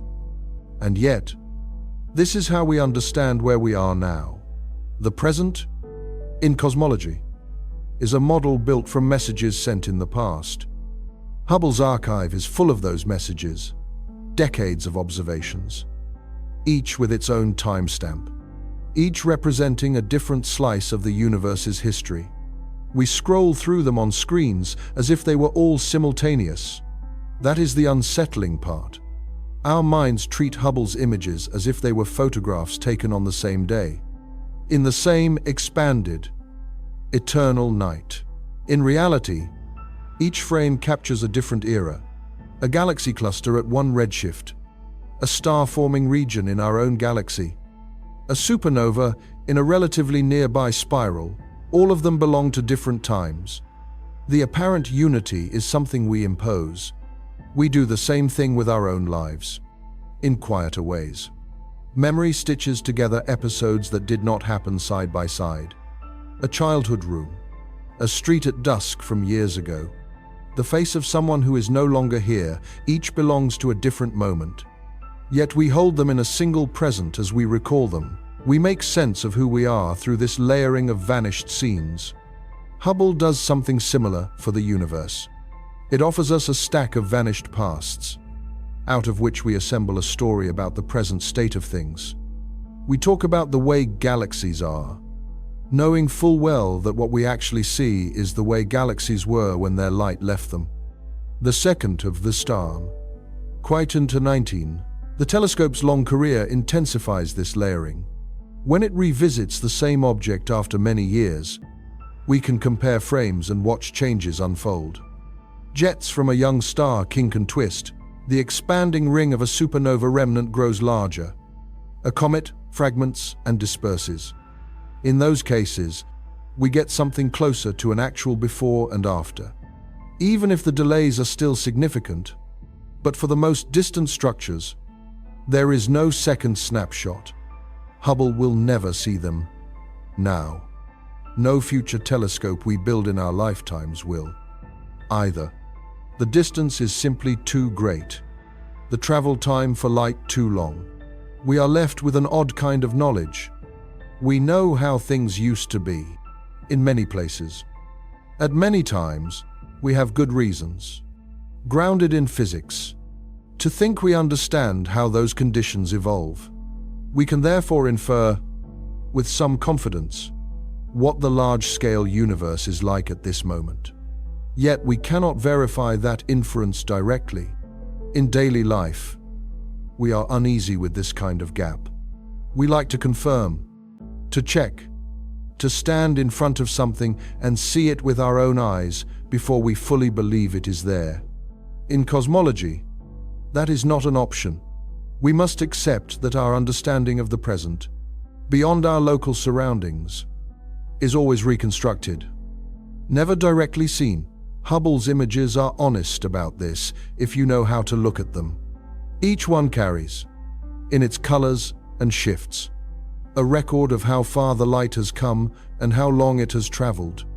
The pretty pictures we see in press releases are often composites, mapping different wavelengths to colors we can see, sometimes combining data taken years apart. They are truthful, but they are not literal snapshots. They are translations across both space and time. There is a kind of discipline in accepting that. We often talk as if knowledge is about catching up with reality, closing the gap between how things are and what we think about them. Hubble reminds us that, at least on cosmic scales, that gap is built in. We will always be slightly behind the universe we describe. Instead of erasing that delay, our best tools make it visible. Think about the famous Hubble ultra-deep field, that concentrated look into what once seemed like empty sky. Each dot there is not only a galaxy, it is a message from a specific time. Some of those times are closer to the beginning of cosmic history than to us. When we look at that image, we are not looking at a single moment in the life of the universe. We are looking at a collage of different eras, stacked into one frame by the geometry of light's travel. We call the whole thing the deep sky and talk about what it shows us about the universe. That language blurs differences that, for the objects themselves, are enormous. From where we stand, that blur is unavoidable. We have one vantage point, one speed at which information can reach us, one set of instruments orbiting a small planet. Hubble is one of those instruments. It gives us access to a wider stretch of history than our eyes alone ever could. It does not free us from the structure of that history. If anything, it sharpens the contrast between what we can see and what we might wish to see. You can feel this tension if you think about how we describe our own era. We say that we live in a universe accelerating in its expansion, with dark energy dominating its large-scale dynamics.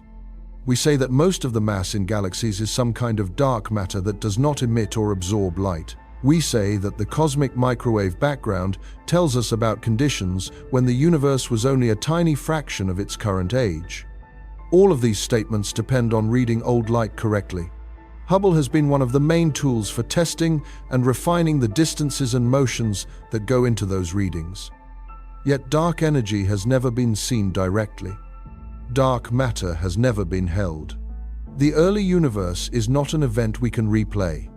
We are inferring the structure of the present through a careful arrangement of clues from the past. There is no final confirmation, only increasing coherence. Some nights, that can feel like standing in a room full of echoes, trying to reconstruct the original sound. The walls are irregular. Some frequencies carry well, others die out. Hubble gives us a microphone that can pick up much fainter echoes than we could ever hear on our own. It does not give us the original voice unfiltered. The unsettling part is not that this is hard. It is that this may be as good as it gets. The universe does not owe us a direct view. Light has the speed it has. The structures we care about sit at the distances they do. Hubble orbits where it can, around a small planet, around an ordinary star, in a spiral arm of a galaxy that is itself just one of uncountable others. From that narrow perch, we have built a surprisingly detailed story of how things came to be as they are. We do not know how much of that story will survive future revisions. We do know that whatever replaces it will still be constructed from signals that left their sources long ago. In that sense, understanding the universe is less like reading a live feed and more like studying an archive that is still being delivered by slow mail. Hubble has been one of our most reliable couriers, bringing in envelope after envelope of vanished scenes. We open them, compare the contents, redraw our maps. Outside, beyond the reach of any camera, the universe continues, indifferent to whether our maps ever fully match it. The same is true much closer to home, in the part of the universe we like to think we understand best. The solar system sounds like a finished shape, a central star, a family of planets, a few belts of rock and ice, everything nested, labeled complete. In childhood diagrams, it often ends cleanly at the last blue ring marked with a name, as if there were a thin line there, a final circle where our system stops and space begins. That feeling never really leaves. Even when we learn more, some quiet part of the mind still wants that neat border. Take that last major planet, the cold giant we place at the edge of the planetary family. On average, it orbits the Sun at about 30 astronomical units, meaning it sits roughly 30 times farther from the Sun than Earth does. Beyond that, in most simple drawings, the page runs out. The emptiness starts there. But the Sun's reach does not stop at that orbit. Gravity from our star continues far beyond the last known planet, tugging on much smaller, darker bodies that never made it into the center of the picture. The solar system is not just a row of planets. It is a layered, irregular collection of zones, the inner rocky worlds, the outer gas and ice giants, a band of icy remnants beyond, a bubble of charged particles streaming outward, and, farther still, a loose cloud of ancient debris barely held in place. Each of these suggests a different edge, and none of them behaves the way we expect an edge to behave. Closer in, we have the Kuiper Belt, a region beyond the last giant planet where countless icy bodies orbit in a broad ring. Some are large enough to be called dwarf planets. Many are small and unseen. There is no sharp boundary where the belt starts or ends. The objects become more scattered with distance, their orbits more elongated and tilted. What we call a belt is really a gradual thinning of leftovers from formation. Farther out, the solar system is wrapped in a kind of wind. The Sun constantly throws out charged particles in all directions. This flow, the solar wind, carves a bubble in the thin gas that fills the space between stars. Inside the bubble, the particles mainly come from our star. Outside it, the charged particles and magnetic fields belong to the wider galaxy. The region dominated by the Sun's outflow is called the heliosphere. Its outer boundary, where the solar wind slows and is pressed back by the interstellar medium, is called the heliopause. For a long time, that heliopause was purely theoretical, a line in models rather than a place. Then a small, aging spacecraft drifted outward far enough to taste it. Voyager 1, launched in the late 1970s, spent years flying past the giant planets and then kept going. In the year 2012, at around 121 astronomical units from the Sun, Its instruments recorded a sudden drop in charged particles from our star and a rise in particles arriving from outside. That shift told scientists it had crossed the heliopause, leaving the sun's wind behind and entering interstellar space in a technical sense. It is tempting to call that moment leaving the solar system. Many headlines did, but even there, the situation refuses to stay simple. At that distance, the sun's gravity still holds sway over the craft's path. The loose swarm of icy bodies thought to make up the distant Oort cloud, if it exists as theory suggests, would not begin until far beyond. Models place the inner edge of that cloud somewhere around 5,000 astronomical units from the sun, and its outer reach perhaps tens of times farther still. Voyager 1 has not yet come close. So which edge matters? Is the solar system defined by its planets, by the reach of the solar wind, by the extent of the sun's gravity, or by the farthest icy bodies whose orbits still circle our star? Each answer draws the border in a different place. Each answer is partly right. None is complete. Diagrams cannot easily hold this. They prefer clean frames. Even when astronomers draw more accurate charts, with belts and clouds and bubbles, the human mind tends to compress them back into something more manageable. A bright core and a ring of stuff, surrounded by a way. The reality is messier. It is gradients again, all the way out. At the level of particles, the heliopause is not a crisp shell. It is a region where conditions change over some distance. A shifting interface shaped by the sun's long cycles and by ripples and fluctuations in the surrounding interstellar medium. Voyager 1 and its sibling Voyager 2 crossed this region at different distances and measured different details.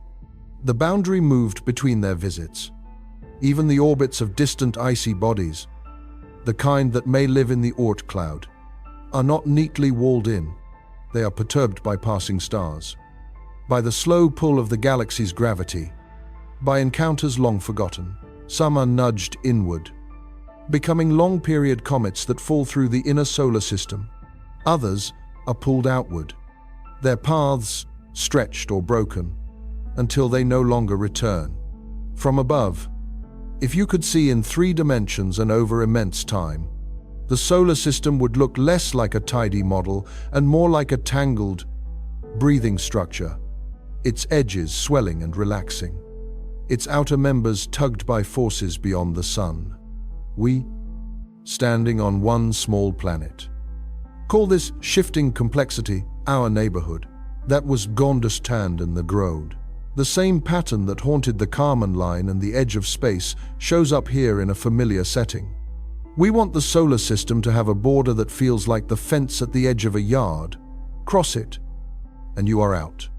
Instead, we find overlapping definitions, each useful for some purposes and misleading for others. For spacecraft engineers, the practical edge is where sunlight becomes too weak to power instruments, or where communication with Earth becomes too faint to be worth the effort. For heliophysics, the edge is where the sun's charged particles give way to those from the galaxy. For planetary science, the edge might be the last population of objects that clearly formed with the sun rather than drifting in from elsewhere. For our inner sense of place, the edge is whatever lets us say, beyond this, it is no longer home. That inner edge is the most fragile of all. As a child, you might have learned that space starts somewhere above the atmosphere, that the solar system ends somewhere beyond the last planet, that the galaxy is ours, and that beyond the galaxy lies deep space. Each of these phrases is a small anchor for the mind. They give structure to an otherwise overwhelming expanse. The more we learn, the more those anchors start to drift. Look at the small worlds that inhabit the zone beyond the major planets. When the first of those icy bodies were discovered, the familiar list of planets began to fray. Some of the new objects were not much smaller than Pluto. Others followed similar elongated paths. Astronomers had to decide whether to expand the family of planets or refine the category. They chose refinement. Pluto became the prototype of a dwarf planet class instead of the last full planet. The solar system did not change that day. Only our labels did. But for many people, the adjustment felt personal, as if something about their early map of reality had been quietly rewritten. It is a small example of a larger pattern. We are attached to our first borders.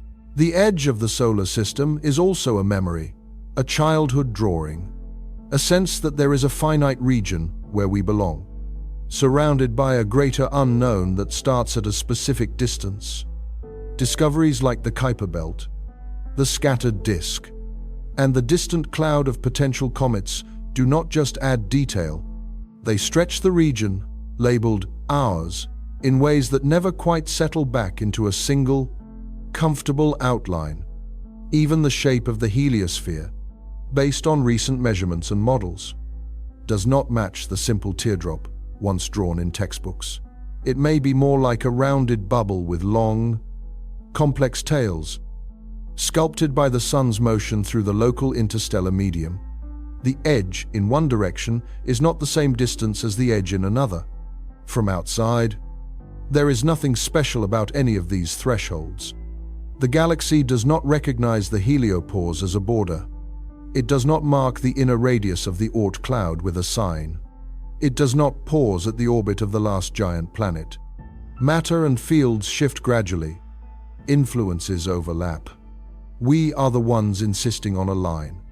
That insistence is not foolish. It is a way of coping. To live at human scales is to need partitions between inside and outside, safe and unsafe, known and unknown. We draw them across landscapes, relationships, ideas. We draw them across the sky. The solar system invites us to notice how provisional they are. Imagine riding with Voyager 1 in your mind. The craft has no windows.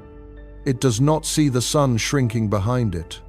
It measures particles, fields, and faint plasma waves. It listens to the changing environment and reports back. For most of its journey, nothing dramatic happens in a human sense.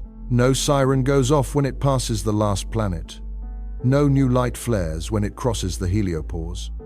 Outside the instruments, there is only the slow, continuous thinning and changing of the medium.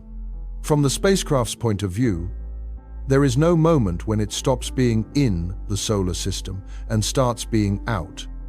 There is only motion through a gradient, until one day its transmitters fall silent and it continues, unobserved, still bound to the sun's gravity, still affected by its distant pull, still carrying the remnants of a story that began on a launch pad a very long way behind it.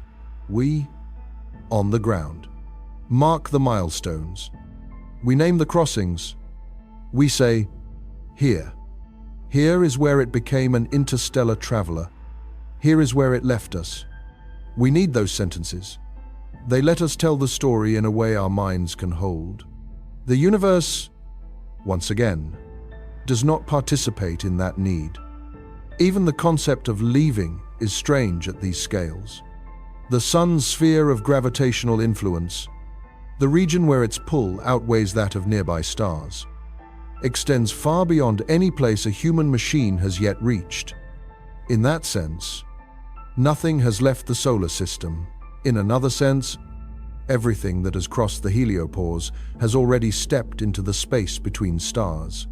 Both can be true, depending on which edge you choose to care about. Standing on Earth, thinking about these distant boundaries, you are in a peculiar position.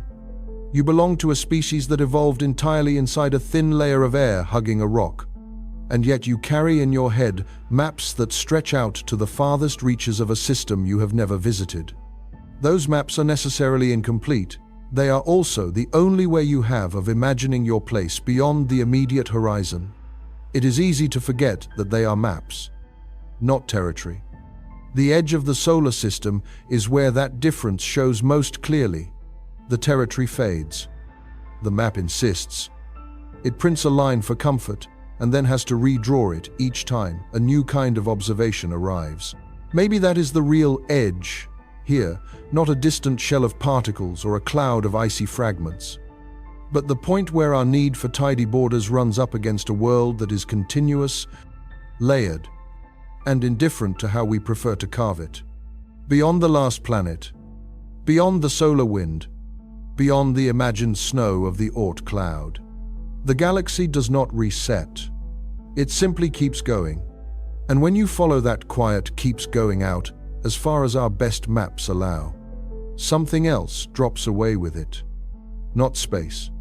Certainty. From where you stand, the universe looks contained. There is a horizon in every direction, a limit to how far you can see. Cosmologists even give that region a name, the observable universe. It sounds reassuring, as if beyond that sphere there is simply nothing more to worry about. But that edge is not a wall. It is a time limit. Light has only had so long to travel since the first bright moments after the beginning. From that span, and from the measured rate at which space expands, we infer that the universe has been unfolding for roughly 13.8 billion years. That number does not come from a clock outside the cosmos. It comes from the way galaxies recede, from the spectrum of the ancient glow in microwave light, from a model that fits many pieces at once. Now comes the unsettling part. When you translate that history into distance, taking into account that space has been stretching the entire time, the farthest galaxies whose light can possibly have reached us by now are not 13 or 14 billion light-years away. They are roughly 46 billion light-years distant, in every direction, forming a sphere around us, defined not by matter, but by what light has had time to do. That surface is not a boundary of the universe. It is a boundary of us. Everything beyond it is still there, continuing its own history. Its light simply has not had enough time to arrive. And if the current acceleration of cosmic expansion continues, some of it never will. There are galaxies whose present already lies permanently outside any possible future observation from here, no matter how long we wait or how delicate our instruments become.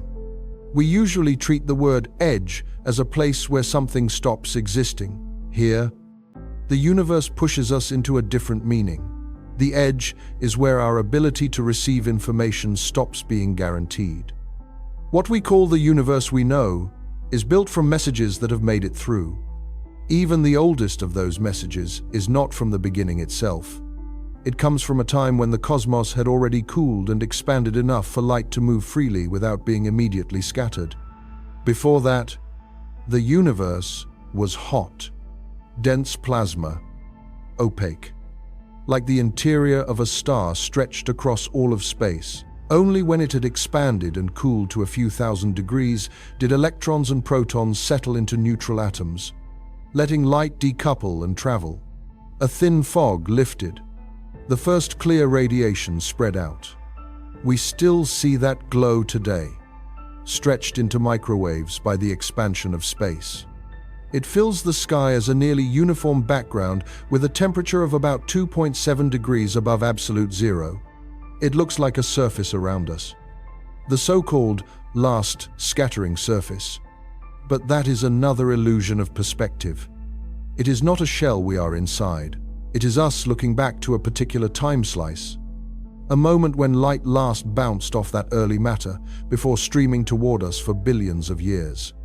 Beyond that, earlier still, our theories run on equations and inferences. There is no older light to catch. So in one direction backward in time, we hit a fog. In another outward in distance, we hit a horizon set by the finite age of the universe and the accelerating expansion. In between, there are other limits, wavelengths we cannot yet measure, particles we barely detect, sectors of physics we suspect exist but cannot probe directly. Everywhere we look, the shape is the same. No sharp wall, only the gradual thinning of answers. For a while, it was easy to believe that this was temporary, that as measurements improved, the uncertainties would shrink toward zero.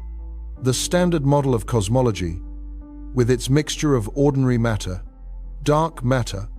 and dark energy, seem to fit a wide range of observations.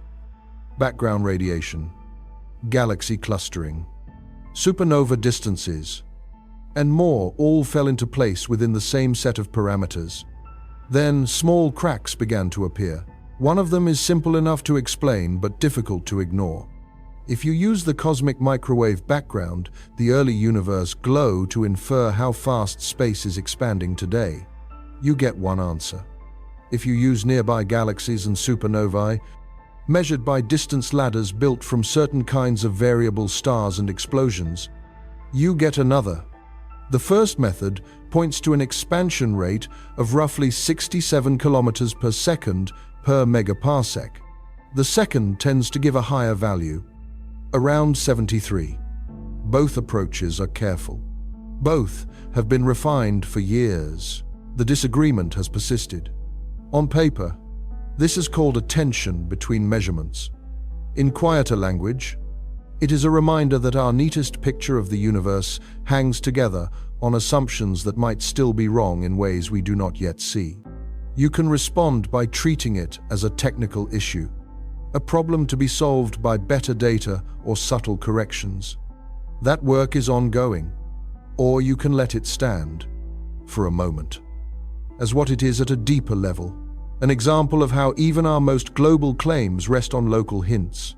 We are trying to describe the behavior of all of space and time from a single world line, a single history traced by a small planet in one galaxy, inside one cluster, in one filament of a web that stretches beyond anything we can directly map. That we can say anything coherent at all is remarkable. That some of those claims do not quite agree with each other is not a failure. It is a signal that our confidence has a radius too, even the large-scale smoothness of the universe. That comforting statement that on big enough scales matter is evenly distributed comes with an informal name that gives away the limit, the end of greatness. Beyond certain distances, the clumps and voids average out. The structure looks statistically uniform, but that does not mean we understand why everything takes the form it does. It only means that our patterns of clustering level off in a way that fits a simple principle. Further out beyond our horizon, we extrapolate. We assume that the same broad behavior continues. It is a reasonable move. It may also be wrong. Nothing prevents the unobservable parts of the universe from being stranger than the part we inhabit. We simply have no way to check. That is the heart of it. The universe does not give us a guarantee that the region we can see is typical. The cosmological principle that on large scales, the universe is homogeneous and isotropic is a hypothesis strongly supported by the data within our horizon. It is also, underneath, a choice. We prefer a universe without special places. Some recent work plays uncomfortably with that preference. Analyses of large-scale surveys and of the microwave background have led a few researchers to suggest that our galaxy might sit inside a very large, slightly underdense region, a cosmic void whose properties could, in principle, help explain the mismatch in measured expansion rates. The proposed void would span on the order of billions of light-years and be noticeably less dense than the cosmic average. Whether that particular idea survives or not matters less here than what it represents, a willingness to entertain the possibility that we are not in an entirely generic location after all. The move is not mystical, it is statistical, but it nudges at a deeper discomfort. We do not like being off-center, and we do not like admitting that we might not be able to tell if we are. At some point, the accumulation of these limits the horizon, the early fog, the tensions. The possible large-scale quirks forces a shift in what we mean when we talk about knowing the universe. We are used to thinking of knowledge as an expanding circle. Inside, understood. Outside, not yet. With time, the circle grows. The unknown shrinks. The image is appealing. It suggests that if we just keep working, the blank parts of the map will eventually disappear. Cosmology suggests a different picture. The circle of what we can in principle know is itself bounded. Inside that, there is a smaller region of what we have actually measured. Outside it, in a ring that stretches without end, lies everything that will forever remain beyond our observational reach. No matter how clever or patient we become, the edge that matters, in other words, is not out there in space. It runs through our expectations. We wanted the edge of space to be a line in the sky, at some particular altitude or distance. We wanted the edge of the solar system to be a shell we could cross. We wanted the edge of the universe to be a place beyond which there is simply nothing. Each time we looked more closely, the world declined that role. It offered gradients, horizons, and limits on information instead of clean endings. The result is not a universe without structure. It is a universe without final borders drawn for our comfort. You can feel this most sharply if you imagine the far future from the perspective of someone living on a planet around a star like ours, many billions of years from now. If dark energy continues to drive accelerated expansion, galaxies not bound to us gravitationally will drift farther and farther away. Given enough time, their light will redshift beyond detectability.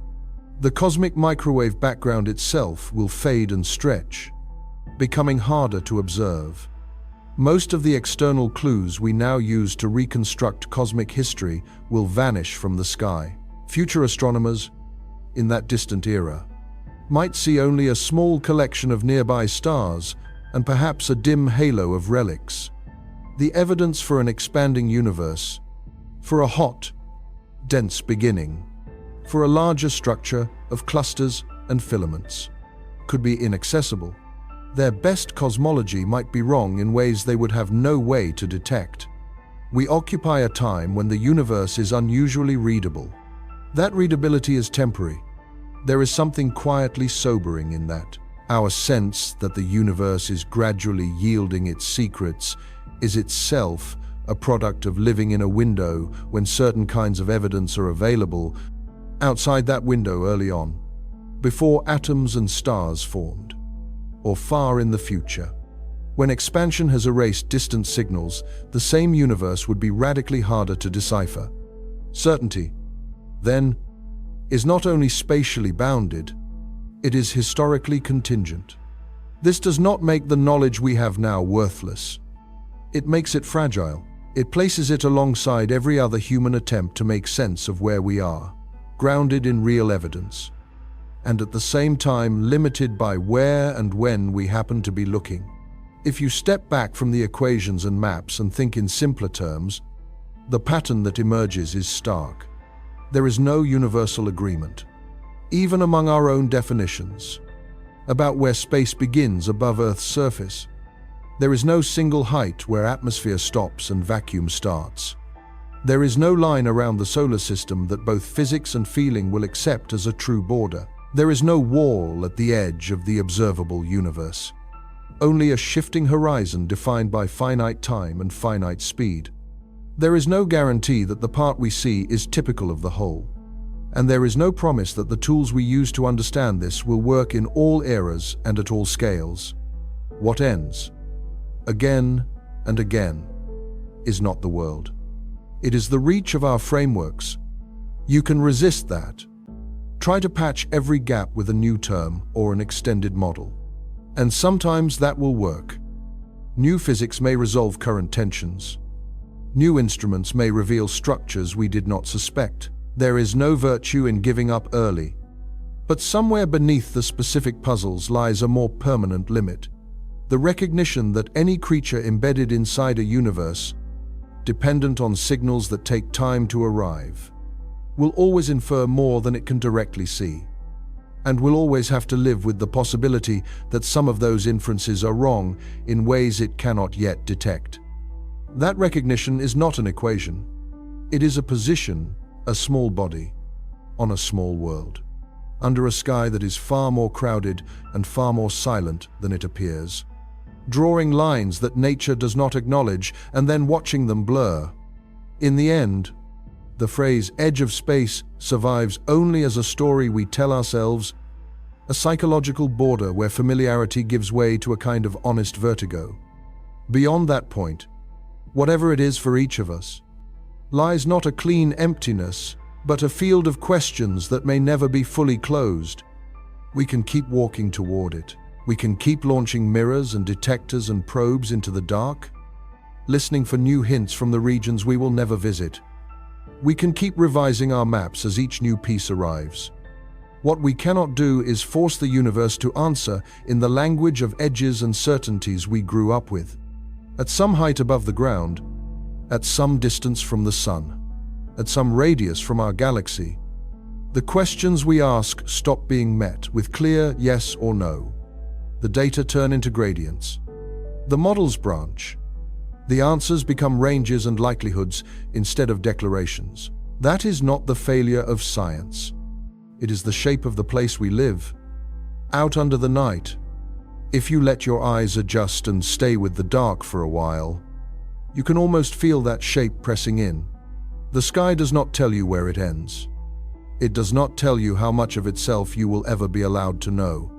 It only offers light, arriving late, already altered, from depths that do not care whether they ease your mind. No clear boundary. Only the end of certainty, and the beginning of whatever understanding can exist without it.